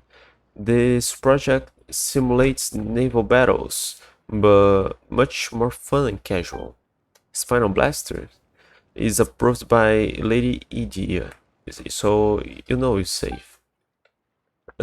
If you wish to verify the truth of that, please see this document signed by Lady Idia herself. The suspicious engineer offers proof in the form of official documents written in obtuse legalese, all with Idia's distinct signature. We know her signature, we've seen it before. The margins even contain a few remarks and well wishes from Idia in her inimitable style. So it's a project approved by Idia. You scare us half to death. So what's the deal with the water cannons? That's just a simplified nickname. Its full name is so long that I'm pretty sure most people will go for something shorter based on its appearance. Anyway, its water bullets are completely harmless. At most, they might soak the gas standing near their target. Some guests enjoy the sudden coolness from being splashed, but some hate how their clothes stick to their body afterwards, and we don't want anyone to have a bad experience. So if possible, I would like to post warning signs around the area. I didn't think you were so considerate. That's a great idea. Now I'm curious, what's its full name? It's called the Crocomorph Vortex-based Crocodilian Armored Heavy Naval Battleship Style Recreational Water Blasting Cannon. The name accurately reflects both the appearance and its underlying principles. Wow, you weren't kidding? Paimon can't even repeat it, much less understand it. But just calling it a water cannon kinda misses the point, right? Why not call it a croco cannon? The alliteration. That's perfect. Simple and easy to remember, it captures the sound of shells whizzing by your eyes in a simulated naval battle. Love it. Croco cannon far away. Croco cannon bubble ball away. Are you serious? Paimon doesn't like being made fun of. After all, not only do we have great chemistry, but you get to enjoy the one-of-a-kind fun. Say, how about you two be the first to try out the Spinal Blaster? The rules are simple, just the Croco Cannon to hit balloon targets with bubble balls to earn points. When you earn a high enough score, you can win prizes. Well, after all this hype, Paimon kinda does want to see what it's like to use a Croco Cannon. Alright, come in. Croco Cannon, open water. Perfect. Let me finish a few final adjustments and then you can get started. Enjoy yourselves. Isn't just aim and shoot. An entertainment device that was inspired by Spinal Crocodile. It can fire hydro bullets that are safe and for entertainment use only. When the cannon fires, it will use reserve ammunition, which will take a fixed amount of time to automatically reload once it's depleted. You can also engage in manual reloading at appropriate moments during the game. Adjust the aim shot, camera, sensitivity, and controls. Okay. There are many kind of targets. Orignormy balls, tiny vantage balls, brouhaha balls, dual charge balls, overdrive balls, nemesis balls, and powder plus balls. We kind of have to guess which is which. Powder, nemesis, Orignormy, no, Orignormy and tiny vantage. This is smaller. Brouhaha. I don't know. Brouhaha is something kind of really true. This could looks like really true mage, maybe. 1, 2, 3, 4, 5, 6, 7. There's 6 here. You can withdraw the various unique effects in these target balls and the stage specifics. Hitting target balls successively with a fixed amount of time, rebuild your combo, maintain your hand combo is the key to getting a high score. Okay. It is in here. So guess, would you like to play Spinal Blaster now? Let's play Spinal Blaster. No problem, please blast away to your heart's content. Orignormy, tiny vantage. Okay, it's a small vantage, not that it's tiny. Okay.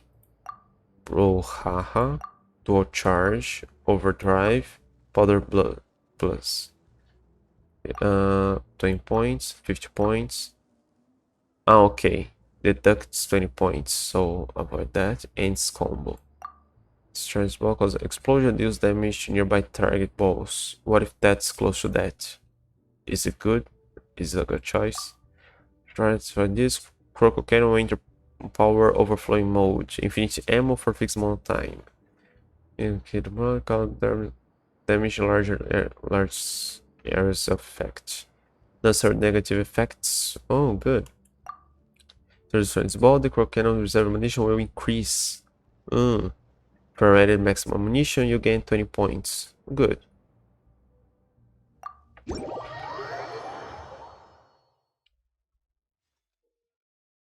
Destroy enemy ball, damage, gaining points. Okay. Brouhaha bad. Okay, I just read what it does. How do I reload? R.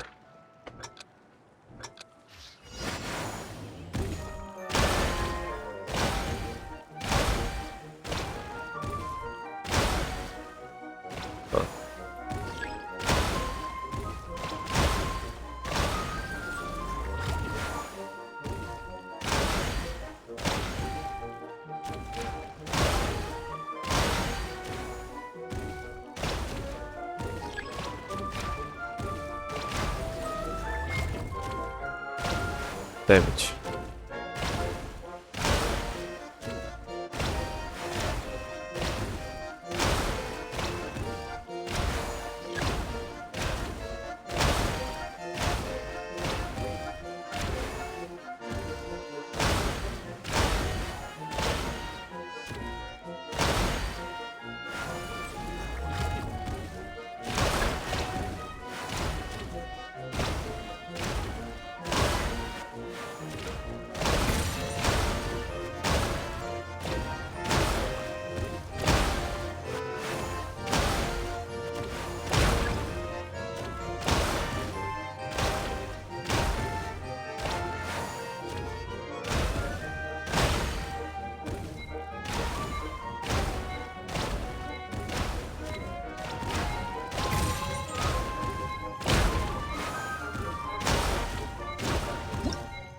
Okay, I wasn't that great, but I don't think we're supposed to get perfect here.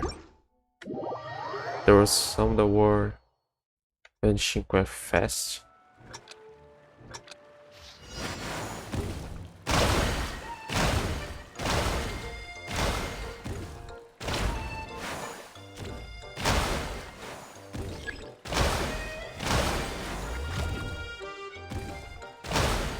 Oh, damn it.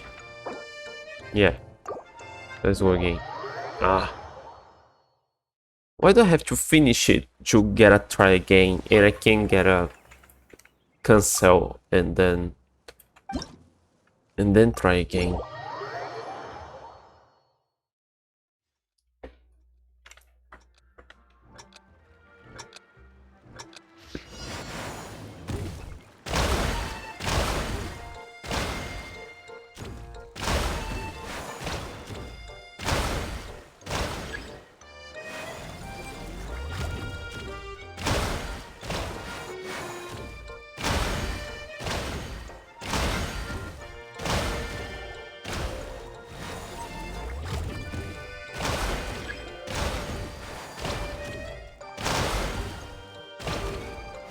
Yeah, there wasn't enough time there.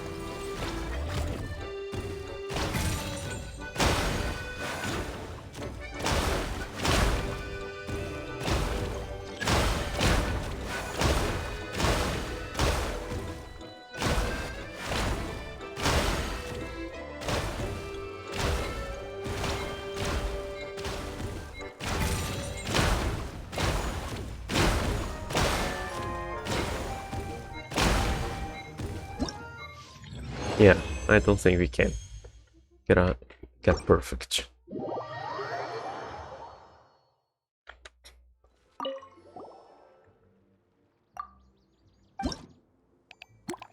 Hmm. Don't I have rewards? Okay. The others aren't here yet.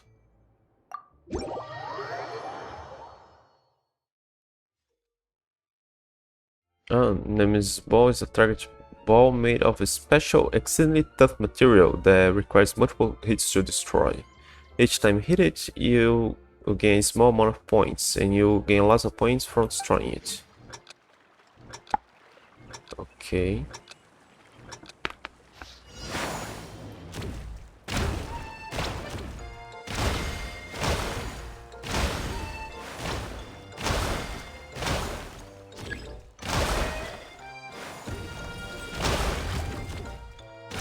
Damage.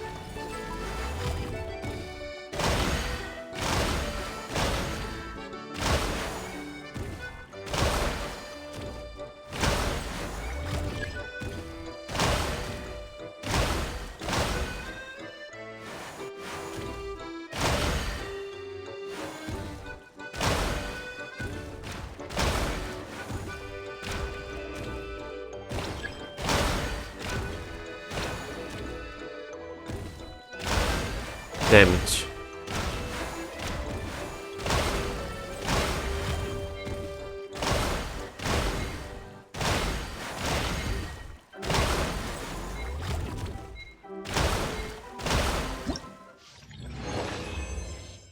Okay.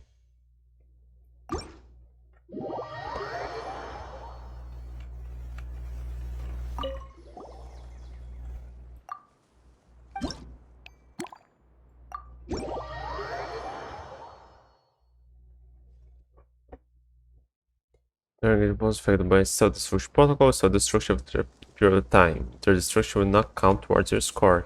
Yeah, I kinda noticed that by now.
Damn it.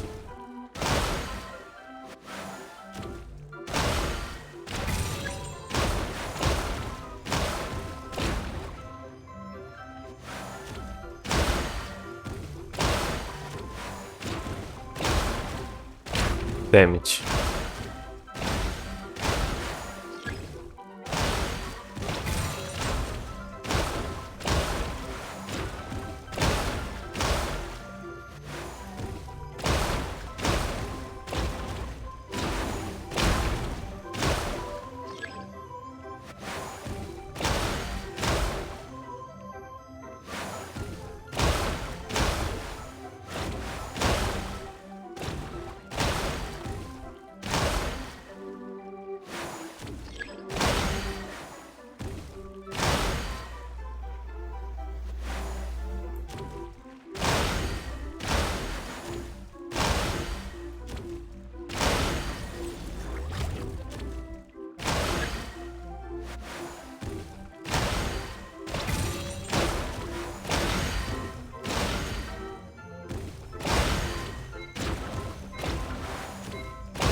Okay, this one seemed like I could get perfect.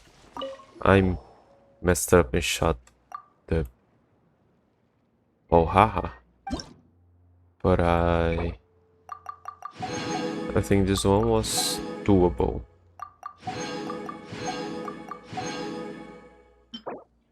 Fascinating. And no crystal. Crystal that radiates a magnificent luster. Looking upon it for a time will bring back fond memories of taking part in various games.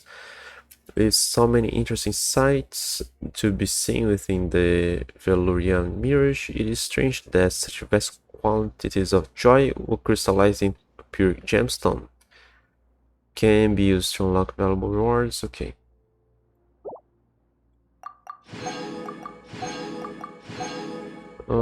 And now we're done with that already. This game is pretty fun. Yeah, we imagined we were just like gunners on a huge battleship. We were unleashing salvo after salvo. Those targets didn't stand a chance. But none of my things about it. Do real ship gunners have to aim at so many targets in such a short time too? That's really tough. Precisely so. Now you understand the original inspiration behind the game. Shells don't fly in a straight line but arcs. Gunners must raise the cannon to hit faraway targets. At the same time, the ship will be rocking on the waves, so the gunner must adjust the cannon vertically to compensate for the pitch and roll. For all those reasons, gunners must be extremely proficient in determining the proper elevation of the cannon barrel in order to be able to properly aim at all situations. Of course, it's also essential to learn how to load properly in order to hit fast-moving targets. The faster the target and the slower the shell, the more difficult it is to predict how much to lead.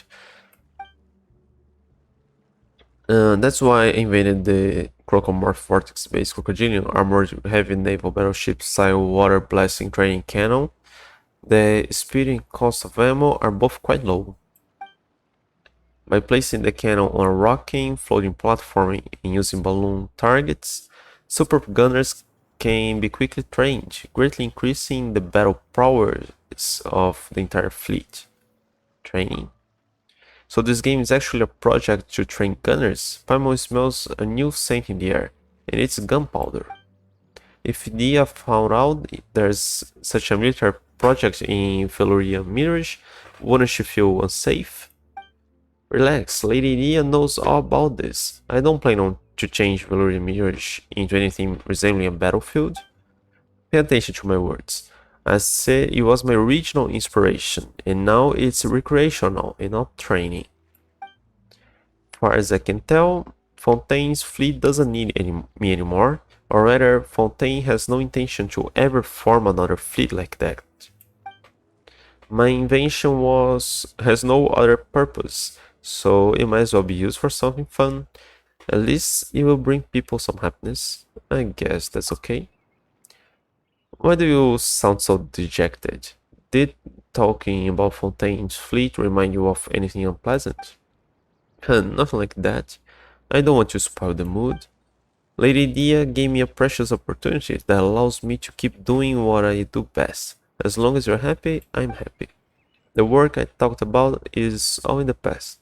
Just forget it, focus on enjoying yourself and the Croco Canal. Okay. Oh, okay, we have more talk, don't you? I think you can go a few more rounds. Wonderful, seems like this game has captured your interest. The basic idea is simply for you to enjoy yourself, so it isn't very difficult yet. But if you get good at it and feel ready for a challenge, just be patient. I'll add some new wrinkles and twists to it as soon as possible. Okay, and why don't you talk about your story? Oh yeah, I'm most curious about your past too. Why did you think about making a game out of water cannons? Oh, that's simple. My old job was related to cannons. A very long time ago, I was a weapon engineer for Fontaine's fleet. My wife and daughter were both excellent gunners serving on the flagship. You could say my whole family is quite familiar with cannons. My wife and daughter often gave me first-hand feedback. Thanks to their expertise, I became an outstanding engineer and was elevated to work on some impressive projects. I was often away from home testing weapons. Incidentally, the desert has a lot of empty space to test cannons and shells, so I became a frequent visitor. However, in one field test, we neglected to store the shells and detonators separately, and there was a massive explosion. The team suffered grievous losses. I was tossed away like a rag doll, and I count myself lucky to have survived. Though I laid in the forsaken desert in a coma for days. That's horrifying. The tale of trash has moved me to tears, but it's a good thing you survived. Yeah, so remember kids, safety first when handling explosives, always. Always after that, I dragged my better body, tracking down my injured colleagues with great difficulty. But we were lost in the desert and had to stay put for the rescue. And just like that, we were forced to live in the desert. I don't know how long we survived like that, but rescue never came. After we exhausted our supplies, we thought we were done for. Luckily, we stumbled across Lady Idea. She invited us into her new home, the Velurian Mirage you're in now. Compared to the desert, it's a much more hospitable environment. Miss Dia also informed us about what was happening in Fontaine. Some of us got anxious and returned to Fontaine with her aid, but others felt it was meaningless to go back. I too was depressed for a while, but to repay Miss Dia for saving my life, I decided to use my strength to help her make the park more fun and entertaining. After who knows how long, I started to miss my work, so I decided to build this Croco Canal and a new attraction for the park. So does this mean you've been in the Velour Mirage for a long time now, Mr. Chatillon? I didn't go back to your wife and daughter. Just what did Miss Dia tell you? My instincts are telling me we shouldn't dig any deeper. Hey, how come Mr. Chatillon is looking so gloomy all of a sudden? Well, Prime still doesn't know exactly what happened, but your Croco Cannon made us really happy, and we'll certainly do the same for other visitors too, Mr. Chatillon. So you can be happy and forget all the stuff that makes you sad. You're right, I've got to get a hold of myself and be happy. It's what they all would have wanted. Every time I see the Croco Cannon in action, it reminds me of my daughter's favorite crocodile doll. And once she grew up, how cool she looked when operating the cannons with her mother. Thank you, your support for the Croco Cannon and my project means the world to me. I will make this attraction even more fun. If it becomes popular, then more people will play and forget the troubles of the past. Although I don't know the details, I wish you the best. You will succeed for sure, Mr. Chancellor. We'll be able to meet any of those people on the outside world.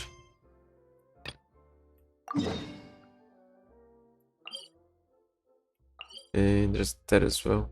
There's a flashing thought.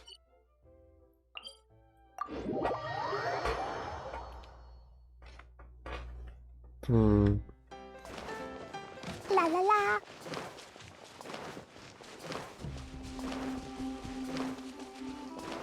Da da da.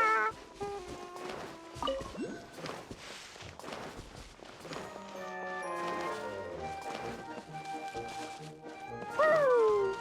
Da da da. Woo! Nyah.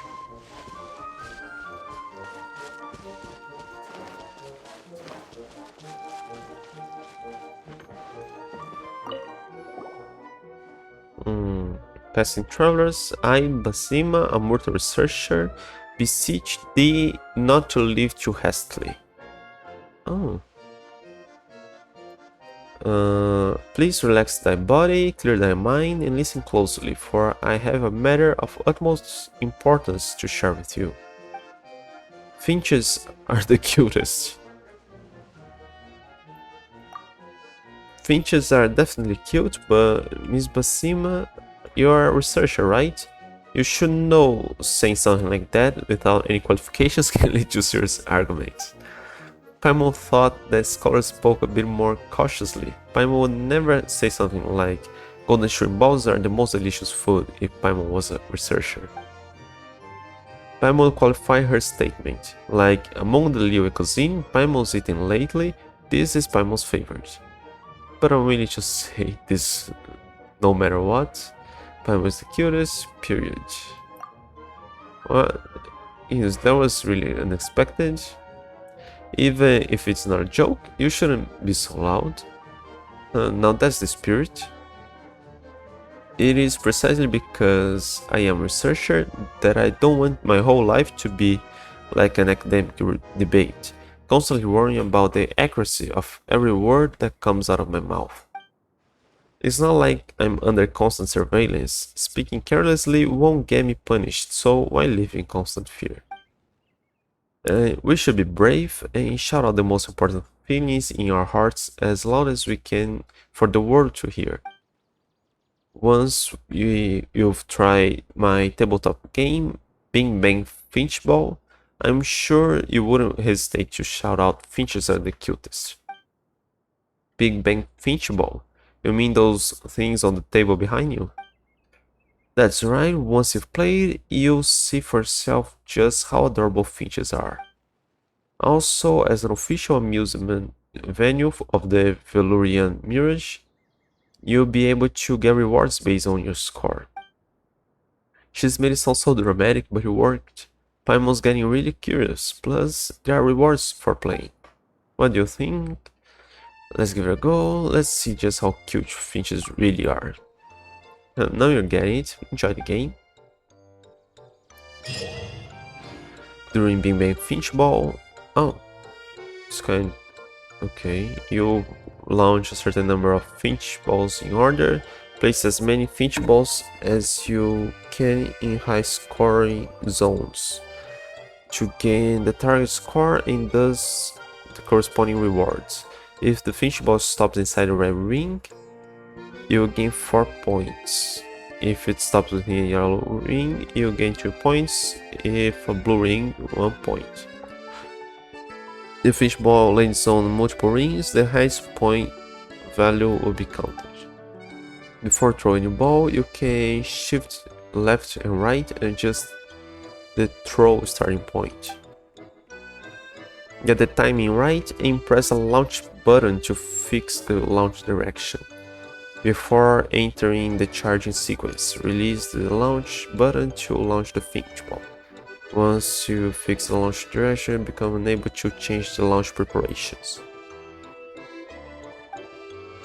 If any Finch ball winds up within the launch zone when all the Finch balls stop moving, this launch will be invalidated, and you must launch this ball again. Okay. Now you've played. I haven't yet. I've played Big Bang Finch ball, have not. Now, do you agree with me? Do I say Finches are cutest?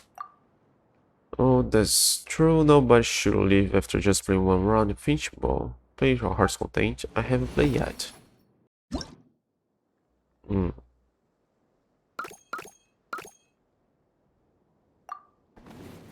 Let's real quick lay the playing field out. Yeah, I have to test.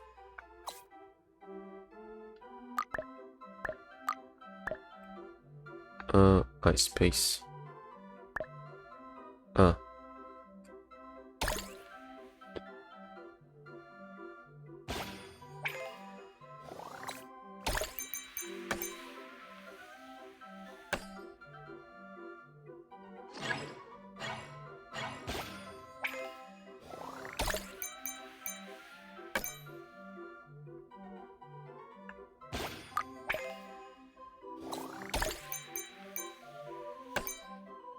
Okay, that's better. But I better push this one.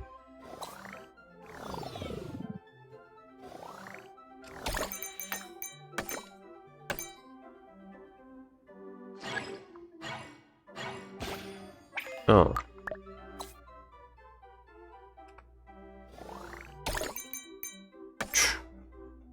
Damage.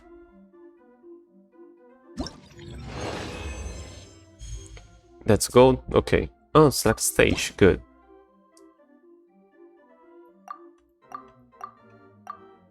And there are different types. Silly Bill Finch Ball, a very ordinary looking Finch Ball. Apart from its cuteness, it has no unique aspects. Stick Finch Ball, a cute and friendly looking Finch Ball. After this ball is launched, you stick to the first Finch Ball it comes in contact with and carry along. This effect will be cancelled once it stops moving.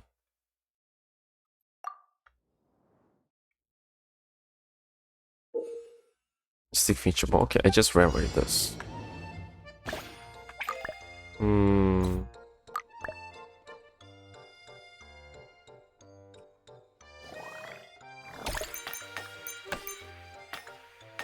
Damage.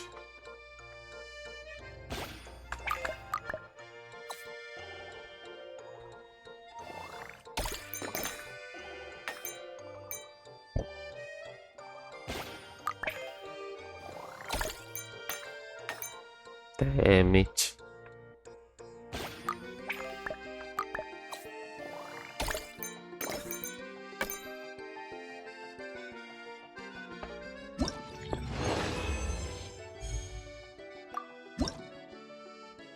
Let me see here. 10 points, 10 points, 10 points for all. Okay.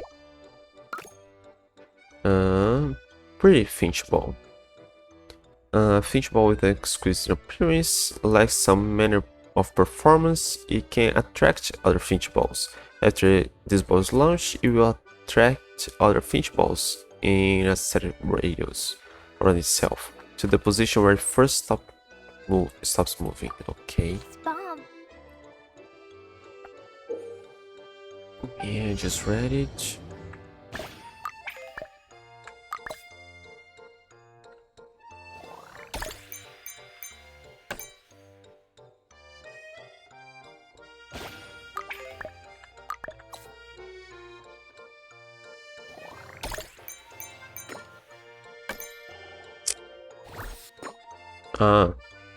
I thought it would drag while it moves. No. Damage. Damage.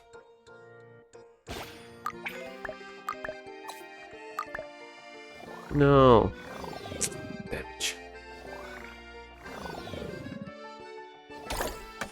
Retry. Yeah, good. I have a retry here.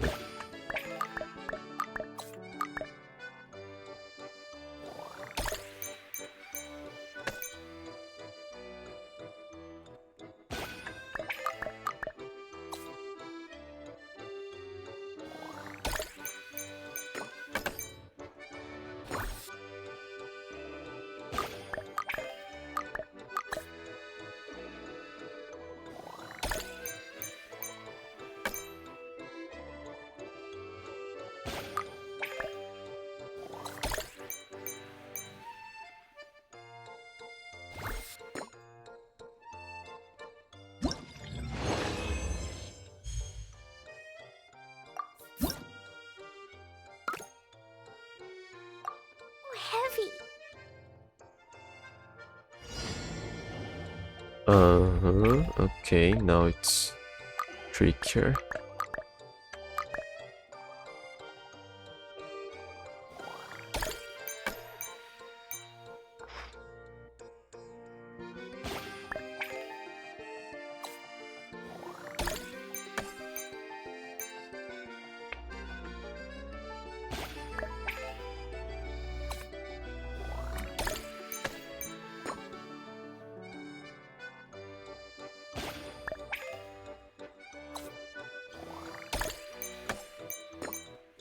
Okay, pull it? Yeah.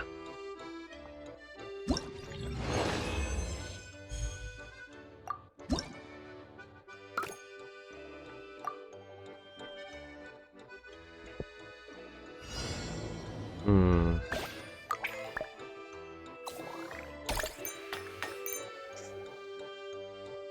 Okay, that was just blind luck.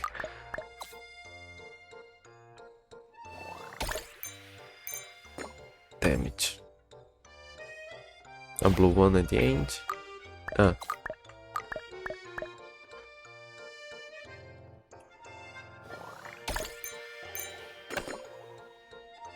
Pull the other one too? Yes.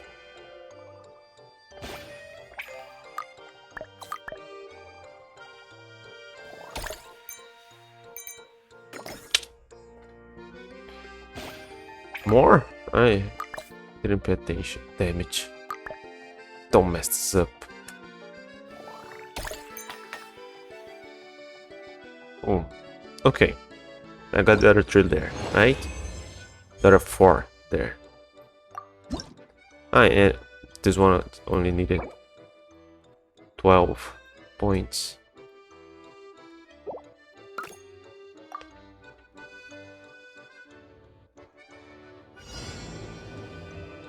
Hmm.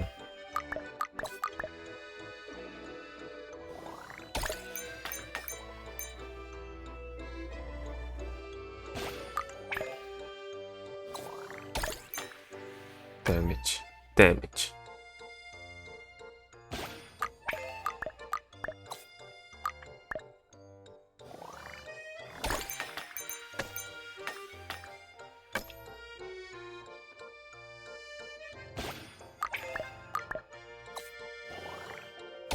Bad. Really bad. No, not that much, but okay.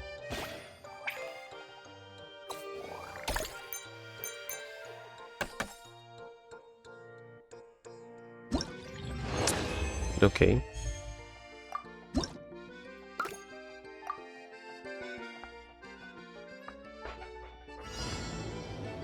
Uh,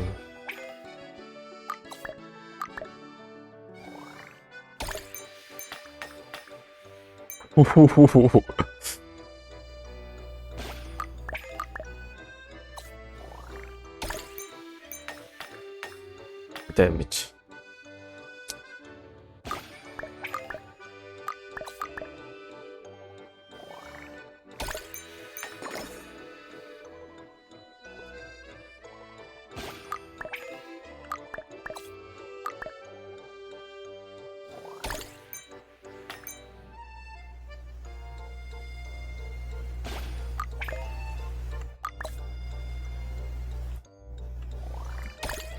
Oh, damage. Oh no, no, no, no, no, no, no. 12 here. Yeah. If I just miss that completely, would be better.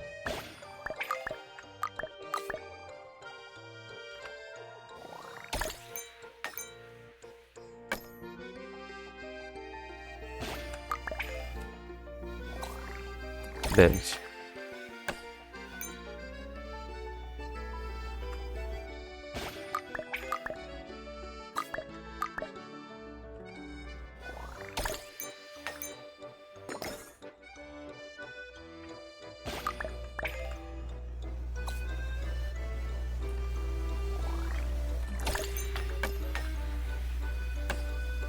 Damage.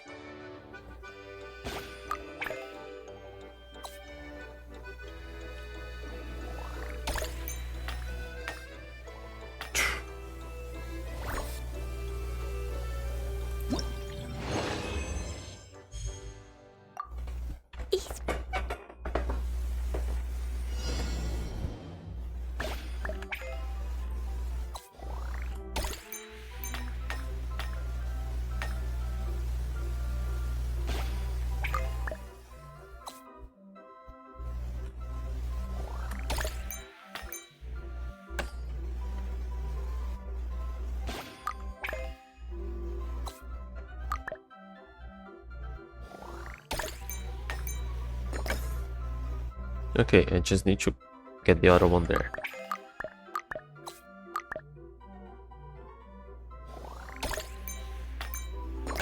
Great.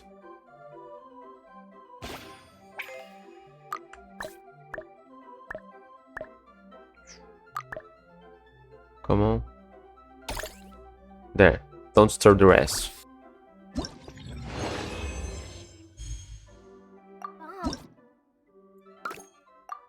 So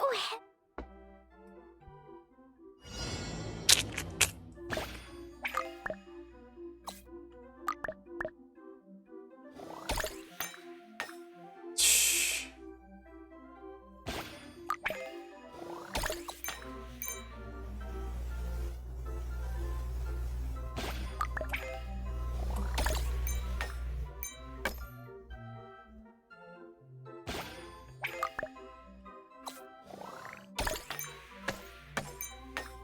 Damn it.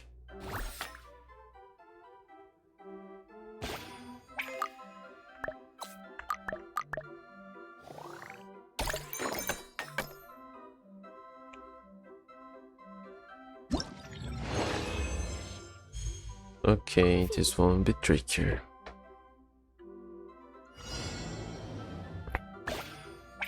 If I just get everything on yellow, it's 2 points. That won't be enough.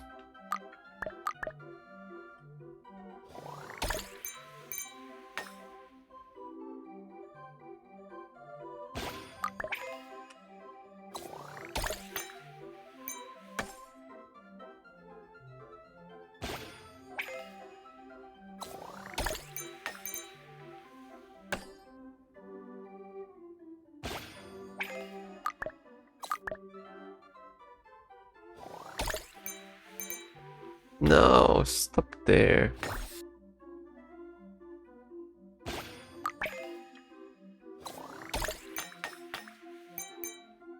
Woo! Okay. There. Done.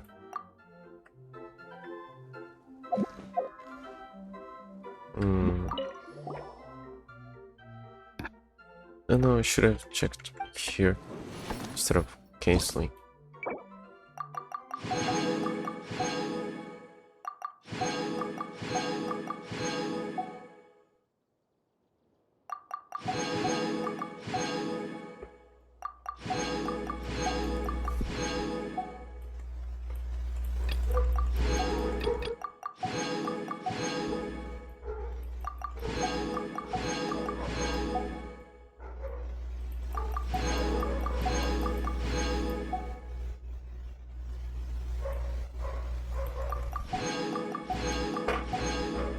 Come on. There. Okay. Now everything done here. Features really cute. Yep, Paimon couldn't tell by just reading the rules, but once Paimon started playing, Paimon found out the game was really fun. Hold the Finch ball in your palm, then feel its unique round design, then study it closely and you'll discover incredible details you never expected. After that, you won't be able to resist trying to recall what real finches look like and comparing them. The reactions are amazing. This is exactly why I designed this game. If this game catches on in the vibe, it'll spark a wave of finch fever. People everywhere will want to share their lives with a precious finch by their side. Perhaps there will even be finch cafes, finch taverns, and even finch hotels. By the way, even those who cannot raise a finch of their own can still bask in their radiant cuteness. The sheer adorableness of finches will supercharge everyone's spirit with love. People will become more patient and the world will have fewer arguments. With time, Teva could become a land of peace. That's why I have to work hard on this game. Ambitious plan. Hooray, cuteness for peace.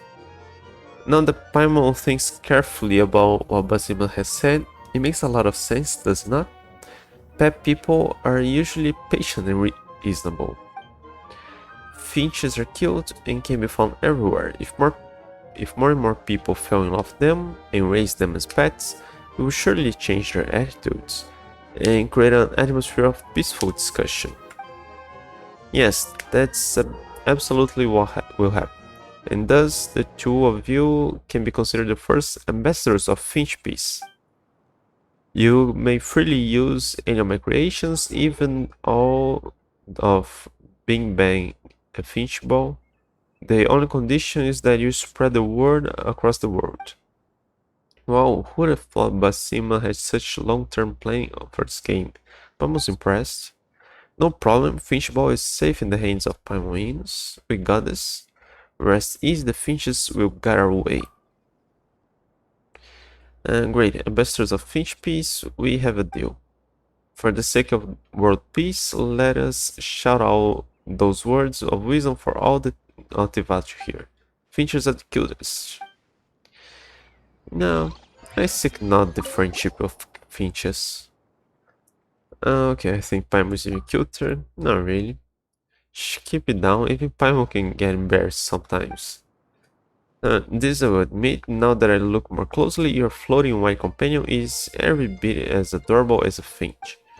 The tiny body, the carefree attitude, the fluffy white hair, the chubby round cheeks, and the big watery eyes like crystals, and a delightfully colorful costume with not a speck of dust or blemish.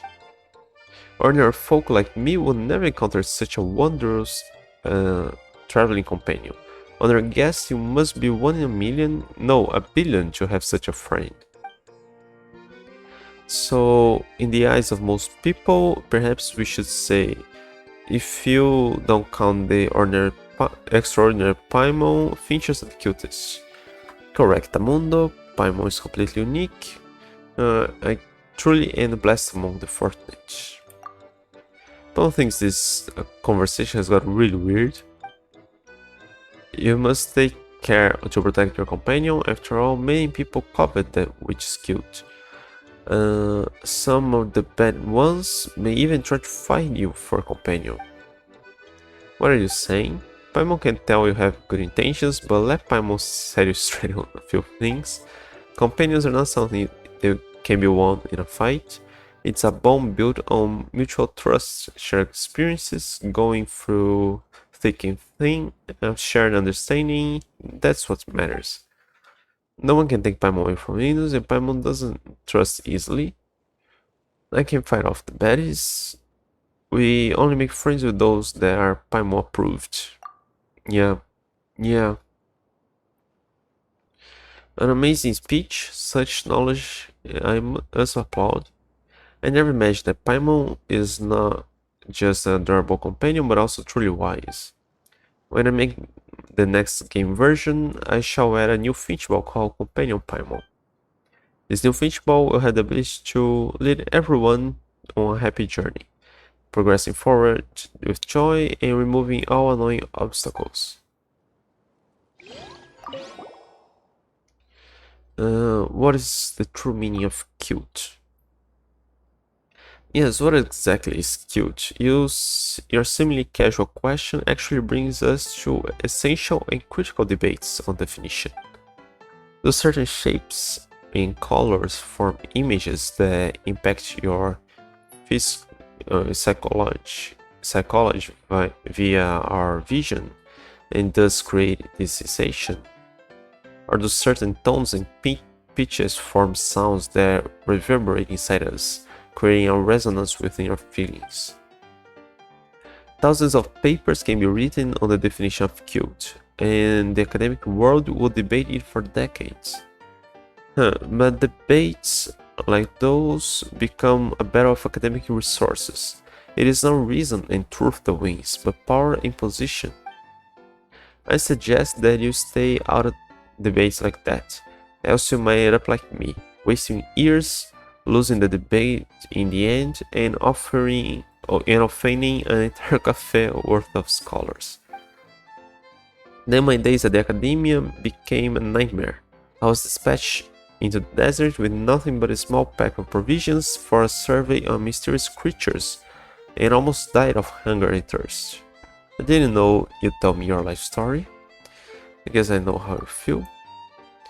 But I can't believe that a simple debate about cuteness in academic world could go so far.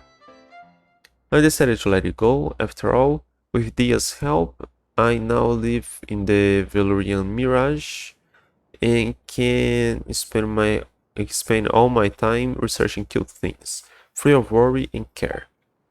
Of course, if you wish to discuss the arcane and mysterious subject of cuteness with me, I won't be like those unscrupulous scholars who will stoop to anything just to make things difficult.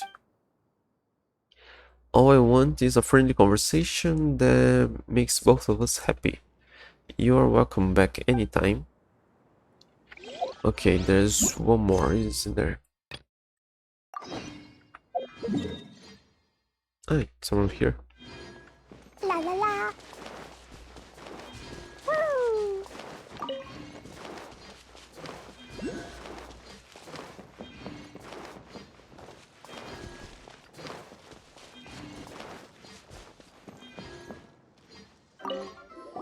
A hunter? I felt it. Every step you take is overflowing with an intoxicating aura, as though you were performing a dazzling battle dance. As the incandescent edge flashes across your face, the reflections in your eyes form a radiant golden flame. As you dance gracefully around the forbidding fortress of ice, your steps wave an enchanting rhythm. And as the wooden walls of cities come crashing down, or as you face down armies of iron giants, you nimbly catch every fleeting figure, even those that the fastest camera lens or pen could not hope to capture. No idea what you're saying, but it sounds like a compliment, so keep going. Such fervor and courage. What an admirable, indomitable spirit. No mistake, we are kindred spirits bound by destiny. I am La Feinte, the Blade Dancer. Might I be so bold as to inquire by which Steam names you are known? She sure loves drama. Paimon is Paimon, this is Cygnus. Paimon is well aware of just how awesome we are, but Mr. La Feinte, Paimon has no idea what you were trying to say. Why call yourself Blade Dancer? Paimon doesn't see a sword, and you don't look much like a dancer either. Such an outrageous question. Surely Her Excellency Paimon is merely seeking to test my mental fortitude. Rather than relying on the limited capabilities of a steel sword, the blade should be concealed in one's heart. When the time comes, your inner determination can be infused into any object, freeing your tactics from mundane shackles and restrictions. Never care too much for the clothes one wears. The moment one steps onto the battlefield, victory can only be obtained and control maintained through one's graceful stances and elegant skills. He seems to be saying clothes don't matter, and anything can be a weapon. Precisely so, but do not forget that determination and elegance are the key words that will set the tone for the entire dance. Hold, I say now, you two have reached a level of being that far transcends me, and you have completely embodied these two critical concepts. Paimon doesn't fight. Oh, now please enter through this gateway and set foot about the third stage of the Dance of Flashing Thought. Exhibit the exalted stage of dance you have achieved. Thanks to Miss Dia, during the Dance of Flashing Thought, various opponents will appear as phantoms, trying to smash you into pieces. The moment the determination within your heart is finally fully expressed, you will be able to unsheath the greatest of blades from the depths of your heart, and use your own will to defeat even the strongest of foes. I think I get it. It's a hearted combat trial. Just so. This has been a harmonious interaction between kindred souls indeed. I shall meditate in contemplative silence here. May your experience true bliss during this unique battle dance. Why does it seem like you two eventually agreed on something? And Paimon just realized that Mr. LaFeinte seemed to be talking about how much we kick butt, right? Is he just running a combat domain and wants to see us fight? Paul thinks that at least he doesn't have any bad intentions. Mr. LaFeinte just has a unique way of thinking, comparing fighting to dancing. He can make even the simplest things sound really deep. That's a skill too. With that ability, he probably bluffs anyone he meets. I'm good at bluffing too. Doesn't matter, he showers with compliments. And that's just another one of his skills. If you talk with him more, you'll see right through him, like Paimon. And so let's give him a good show and show off our skills in this dance of flashing thoughts, was it? Given how much Mr. LaFeinte has already complimented us, Paimon wonders just what he'll say once he's actually seen us fight. Ignos keep notes when he talks. Maybe we can use his words someday. Before the challenge begins, you can adjust your party to fit the various special features of the stage. During the challenge, defeat opponents to accumulate Hound Will. Once accumulated out of it, you maintain Hound Focus. Now, okay, I thought it was like the Inazuma fighting thing where we had to parry and stuff. While Hound Focus lasts, it will gain great buffs to characters' combat abilities. Use Hound Will to more effectively defeat your opponents and complete the challenge more quickly. Okay, you talk to me as if I have done that already. Honored Warriors, the shift in your aura suggests you are supremely confident in your battle results, and your blade dance was a masterful performance for the ages, so you didn't watch. That's right, we'd even like to do it again. Such dauntless courage, then please continue the dance upon the field of battle. Okay, I haven't actually tried dancing yet. That's just as well. Even prior to you dancing the blade dance, your aura is already blindly powerful. I cannot imagine how intimidating you will be after defeating these enemies. I don't think intimidating is a bit too much. It's not like we go around threatening people, unless it's to give bad guys a warning. No matter how strong we become, Ignis is going to be just as kind, happy, super patient, and winsome as always. And almost nobody but you has ever said we felt intimidating or something. Yes, that is exactly it. Forgive my shallow description, I remember reading something similar in novels, strategy materials from Liu and Azuma. You have already far surpassed using your imposing aura to suppress potential enemies in avoid combat. You have reached an even more transcendent level. It is exactly because you have no equals that you choose to appear as completely meek and weak mortal. But even a boar could take you out. But when you run into those harboring intentions, you will immediately understand their intent. And acting completely casually, you will observe their every move. Whatever, but the moment you bear your weapon is the moment of your doom. Stop this absurd. You haven't understood me, brother. Enough for your nonsense, Mr. LaFeinte. Paimon is getting confused again. Be that as it may, I have been far too impolite. Please, masters, give me one more chance that I might feast my eyes upon your most elegant posture and form. Okay, your backstory.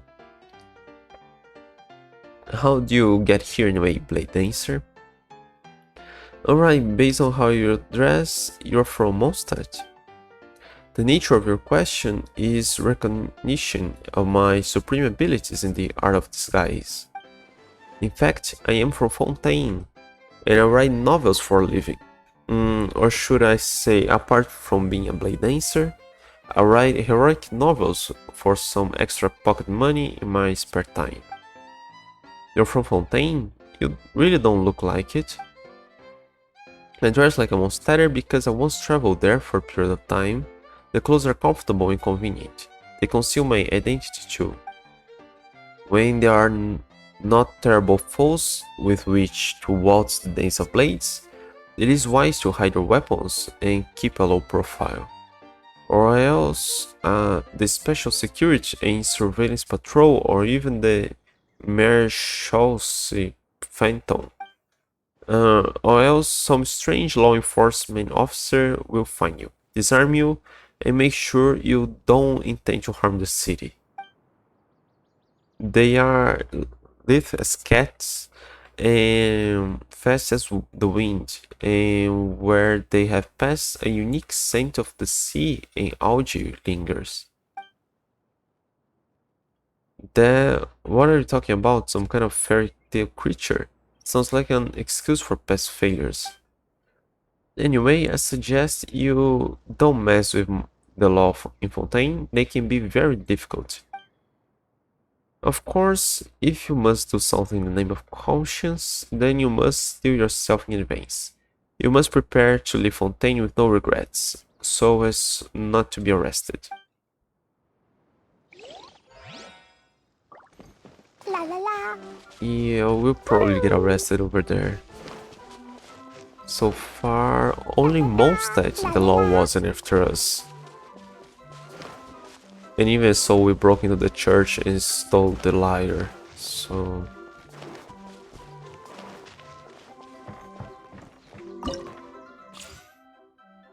Okay... Hydro, Neutrals, Blazing X... There you go. That's 4... 15... 150. Okay. Use focus as much as I can and be fast.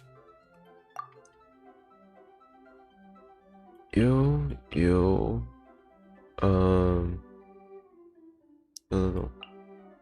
Let's get you so nobody bothers me, and you too. So plane of pyro around and stuff. Yeah, this part is usually being good for the abyss.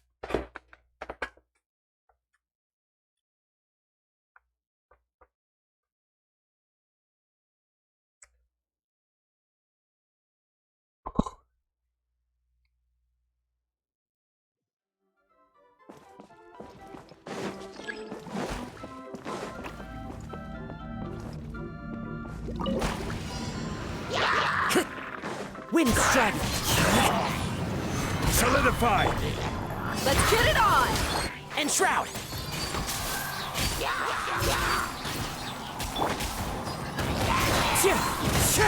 Clouds high. The birds...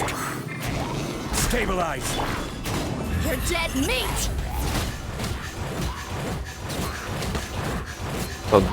I don't have to activate that. Let's nip that in the bud. Huh. Can't see?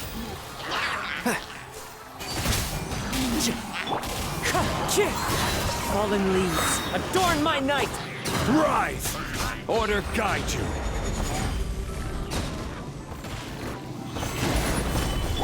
I hear everything!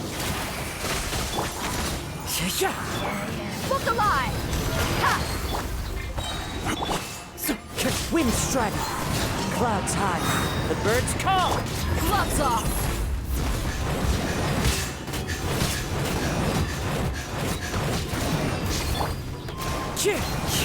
And shroud!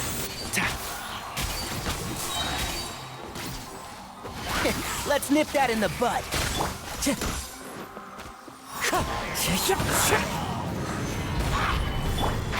Can't see? Hey!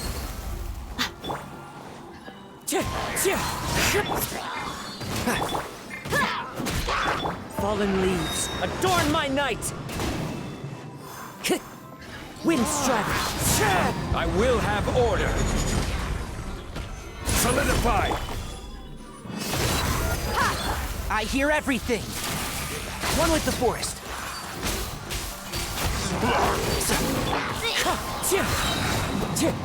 Clouds high. The birds call. You're dead meat!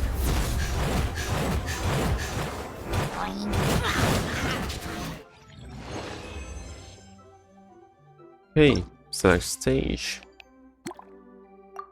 Oh, hang on. Monster list. Okay. Factory. Fire. Okay, so I better bring water with me, just in case. So you and you. Yeah, we can do probably.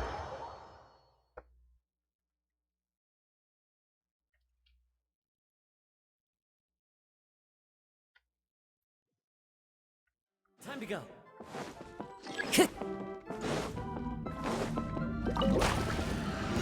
What you got? Fallen leaves adorn my...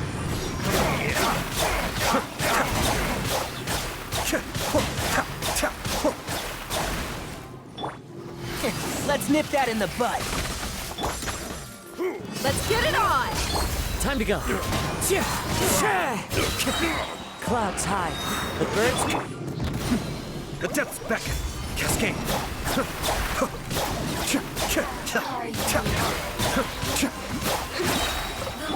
I'll uproot you!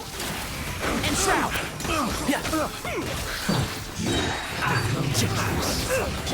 Fallen leaves adorn my night! Look alive! Ha!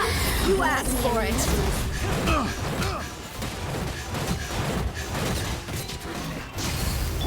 I hear everything! Can't see? Wind strider! Clouds high! The birds... Mind the deluge.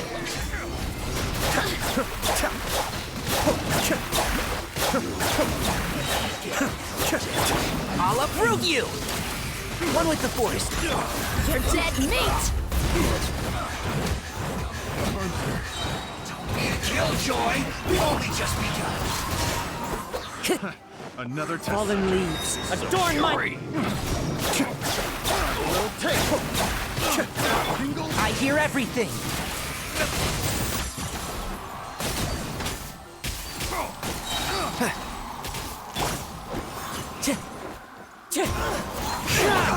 Let's get it on! Let's nip that in the bud. So...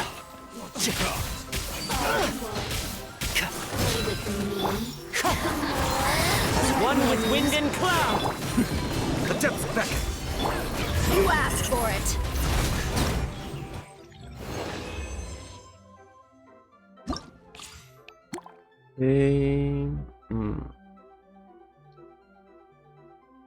Okay, bring pyro. I think it'd be good already.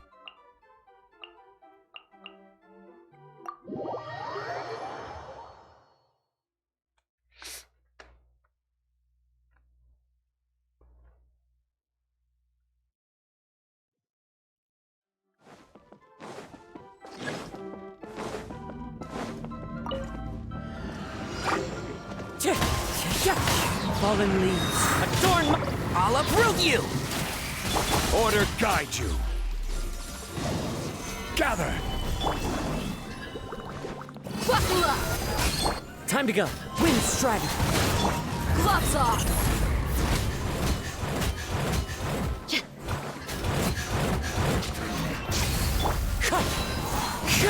And shroud. So, yeah.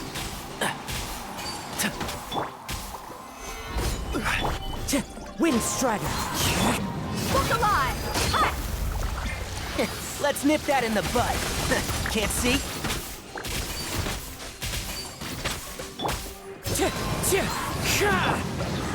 This is order. Solidify. Clouds high. The birds call. Wind strider. Let's get it on! One with the forest. I'll uproot you! So. You're dead meat!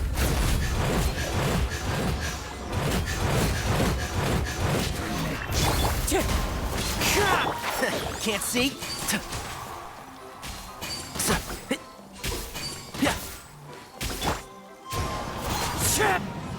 Stabilize!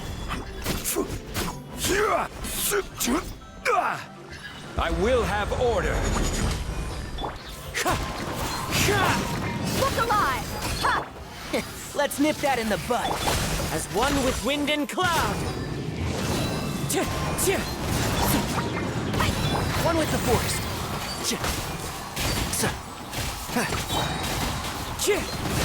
I hear everything. Gloves off!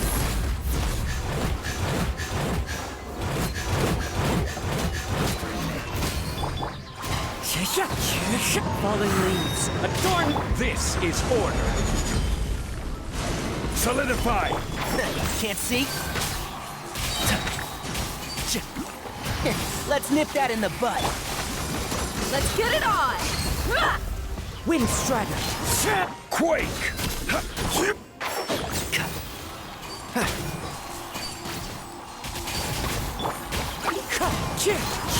Order guide you! Damage. Try again. I'm too slow. Those specters and fungi always take a long time to die.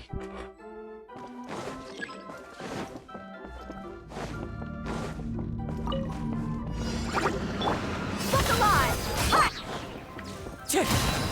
Ha! I will have order! Stabilize! I know. Let's get rid of John Lee. And we can get 20.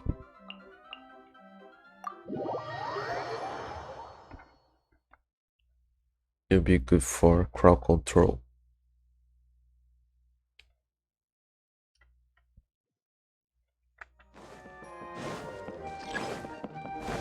Time to go. Time for takeoff. Buckle up! Ha! You asked for it!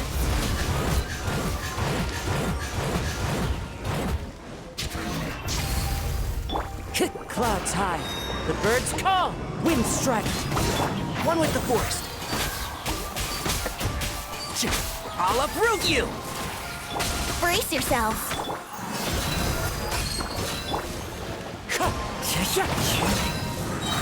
Think you can get away?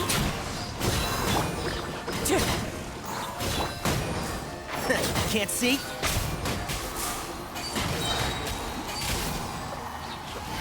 Let's nip that in the bud. You're dead meat!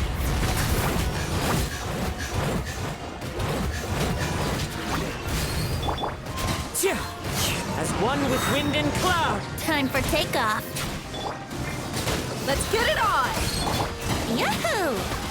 I hear everything.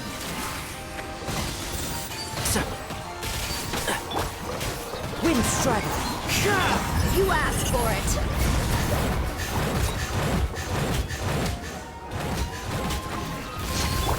Think you can get away? Let's play! Falling leaves. Adorn my... Let's nip that in the bud. One with the forest. Wind Strider. Look alive! Ha! Time for takeoff. Gloves off!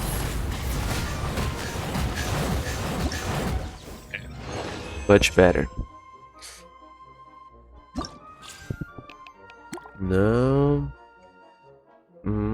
I guess I'm going the same party.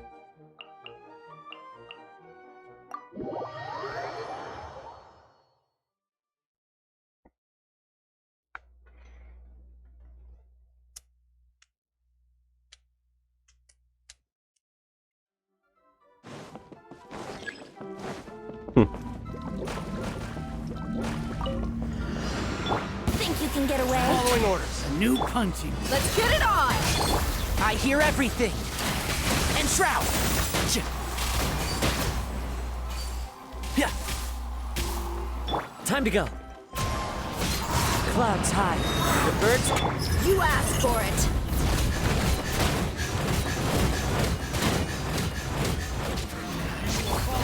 Can't see? Let's nip that in the... Time for takeoff.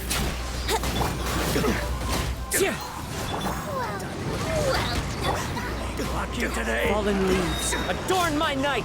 Wind strider. One with the force. I'll uproot you! Buckle up! Ha!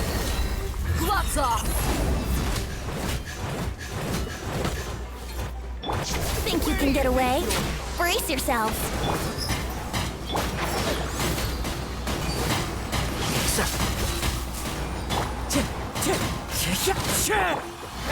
Let's nip that in the bud. Let's get it on! Time for takeoff. Clouds high. The birds call. I hear everything.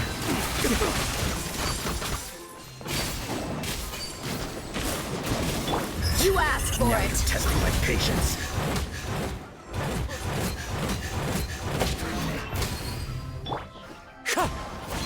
As one with wind and cloud. Think you can get away? Buckle up! Ha! Can't see? Let's nip that in the bud. Wind strider. Alright. Still select just to get that.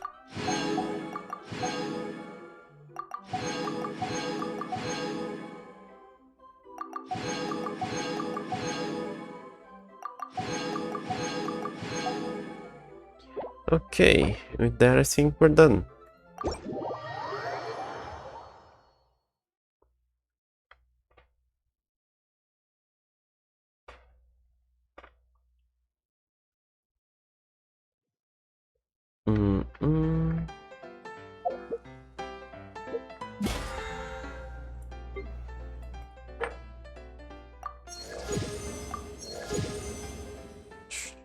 Okay, that's the other one. And collect things around here. I'll get them.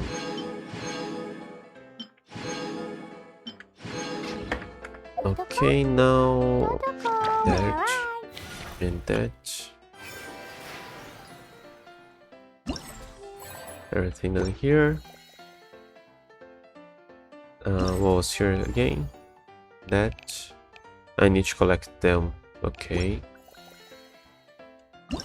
Attractions. All those things I did. Spinal blaster. Okay. Everything done there. And what's here? Ah, I can get another Layla. Oh, hang on. Oh, cool.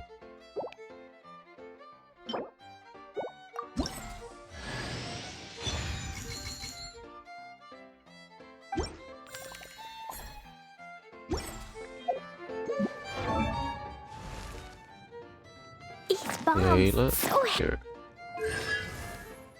I thought I had more. Why Layla? She had nothing to do with anything here. Why not another collie? Eula and Kokomi are both 5 stars, right? Yeah. Why not another collie? There was something more.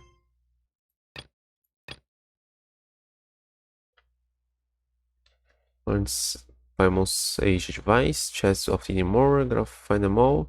Maybe power inside of this area again. Yeah, that's what I want to see. Just make sure there remains any points of interest in inventory mirrors. This turns out to be the perfect timing as the idea has prepared something unique. Ah, so there is something else.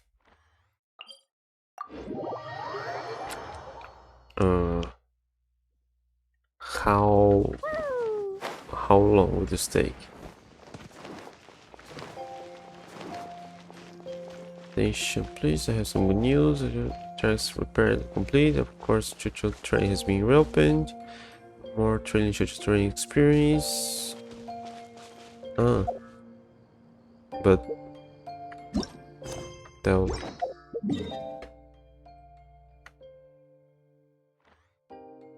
There's just drinks here as well.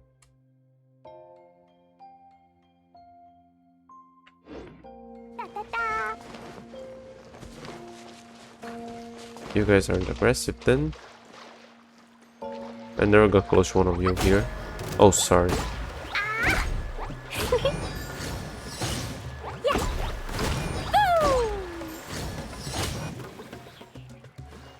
So when we heard those, we used to hurt the Oceanid. So am I hurting Idea like that?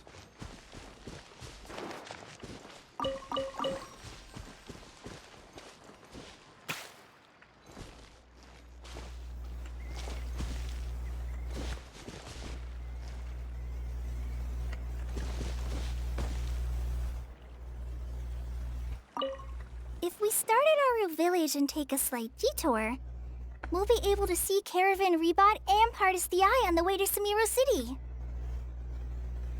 Ah, very good. Oh, planning to do any souvenir shopping along the way? You can just focus on buying the gifts. I'll carry the bags. Don't worry about the weight. I can handle it. As long as it's nothing too gigantic, I'll fit it in the bag. Calm down. How many people do you think we'll be buying for? Mom, Albedo, Master Jean, Razor, ooh, and Diona, and Mona, and Fischl? What's that look for? Nothing. So, Klee, what are you planning to buy for everyone? Sensetia-flavored candies, and big fungi caps, and loads and loads of storybooks for everyone! But I haven't decided what to get for Mom yet. There's no rush. Let's see what they've got. And if you're still unsure, we can help you decide. Yay! Thanks, you two!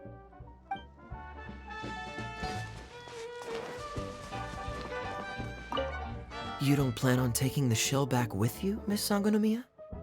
No. I think it's better if it stays here, with Idia.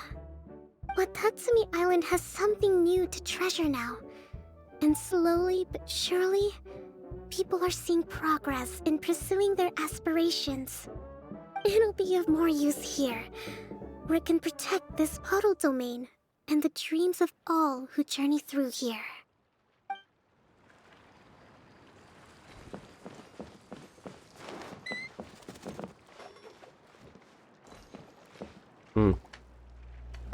Okay, let's get it.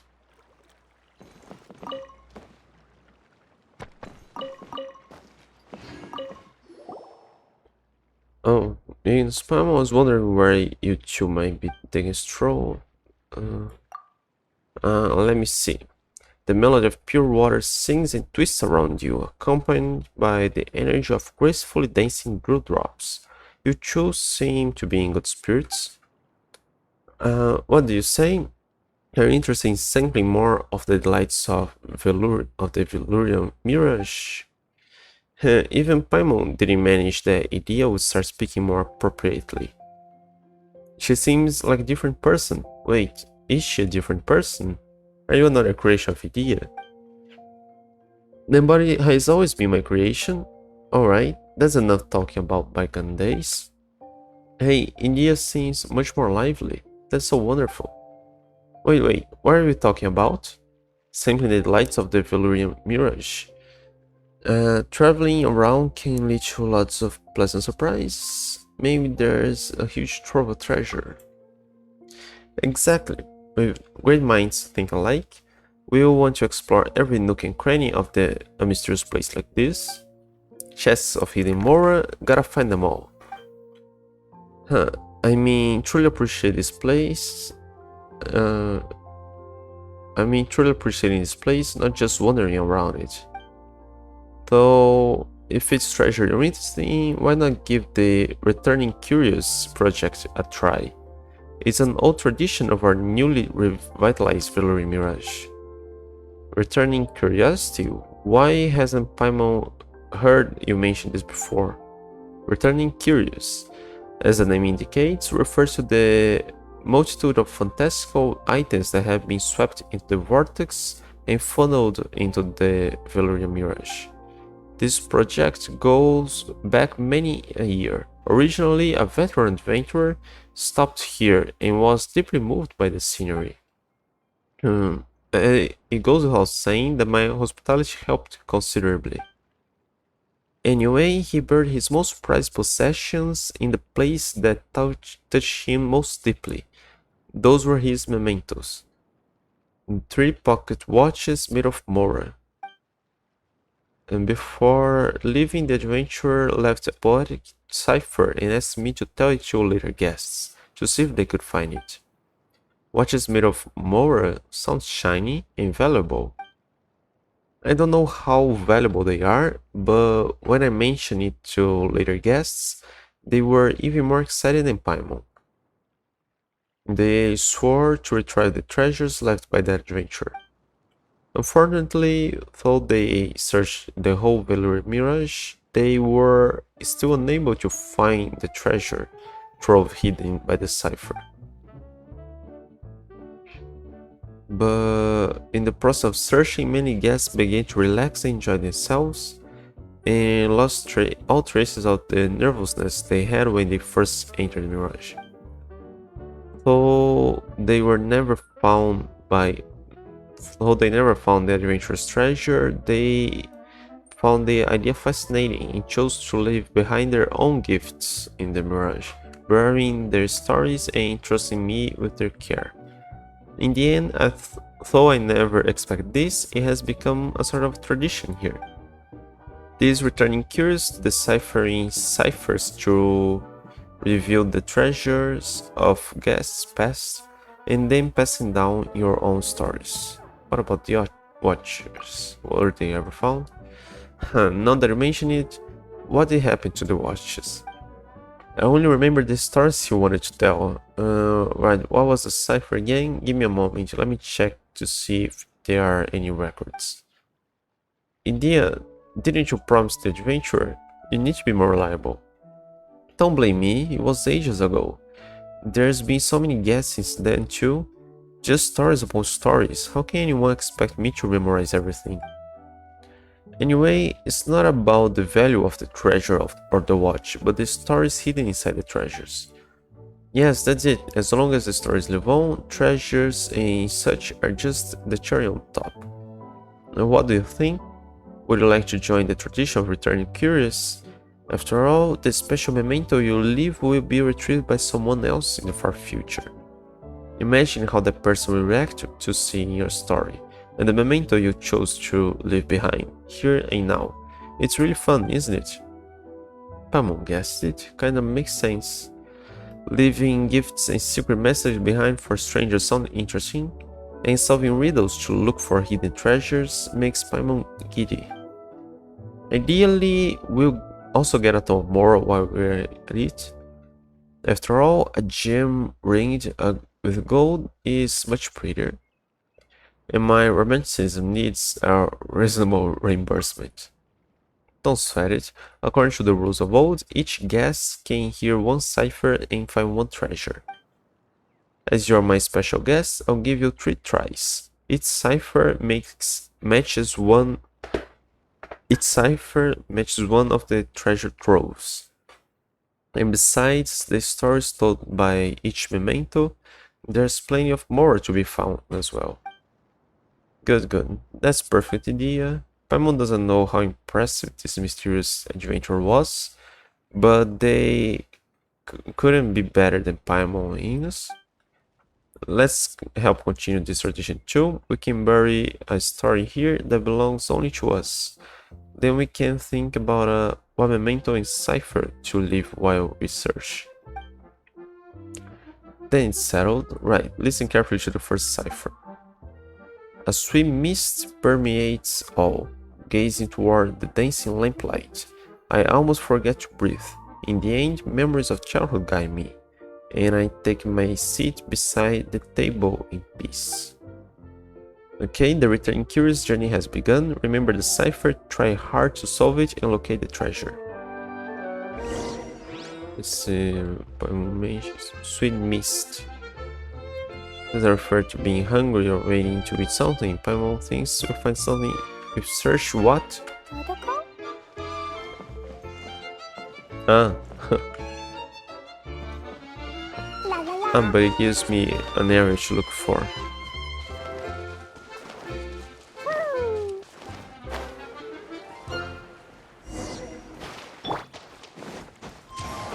Where the lamplight and seats are.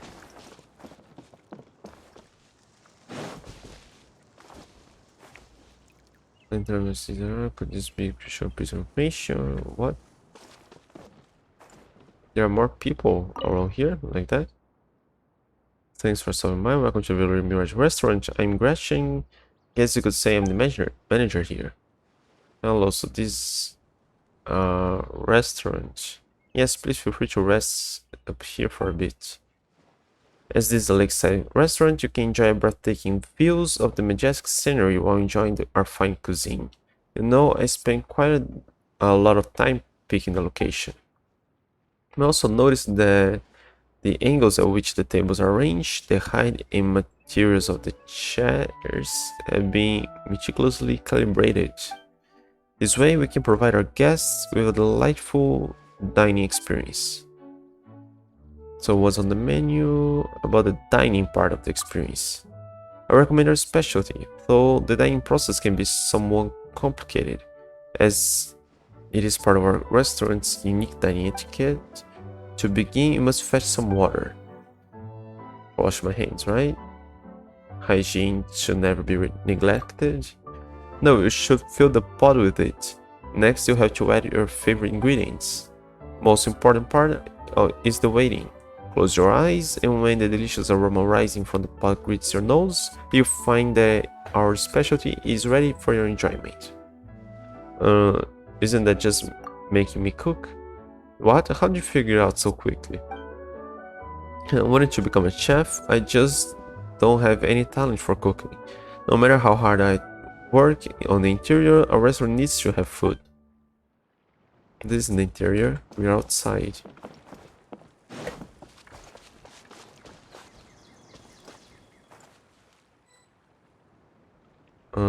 Where the lamplight and seat are. The lamplight and seat.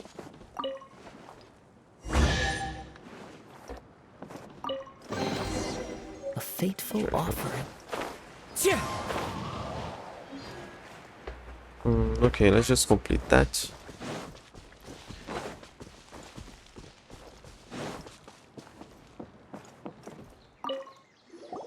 Back so soon, such skilled treasure hunters. First cipher was too easy, we knew where to go immediately. But what was the memento inside the chest? Seems like it's from a person who gets hungry easily and stands outside restaurants enticed by the smell of food. The memento is their snack pack, right? You're not completely wrong, but not totally right either. The traveler who left this first chest was a disciplined warrior. When I saw him in the desert, he was covered in wounds, great and small. It was clear he had survived a bitter struggle. A tired, hungry person will obviously be drawn to the smell of a restaurant. It makes sense such circumstances would inspire written words, even a few lines of poetry. Well, that's actually really different from what we thought. Why was he finding the desert? If I speak too much and my own interpretations will color your perceptions and you won't experience their story as they wanted it told. The memento still has his notes. Take some time to read them if you're curious. Okay, find the case and you read it when you had time and tell Paimon the important bits. Let's move on. I want to share the cipher for the next treasure trove. A shining star of vines carries me, traversing a forest so quiet and peaceful, till finally arrive in secluded dreamland so pure. What do you think? This one will keep you guessing, activate all those smarts of yours, and find the second treasure trove. Affirmations vines, being still a dream, the says should start acknowledging to train. I don't remember a thing. Traversing a forest. Yeah, I thought it was deep in the forest.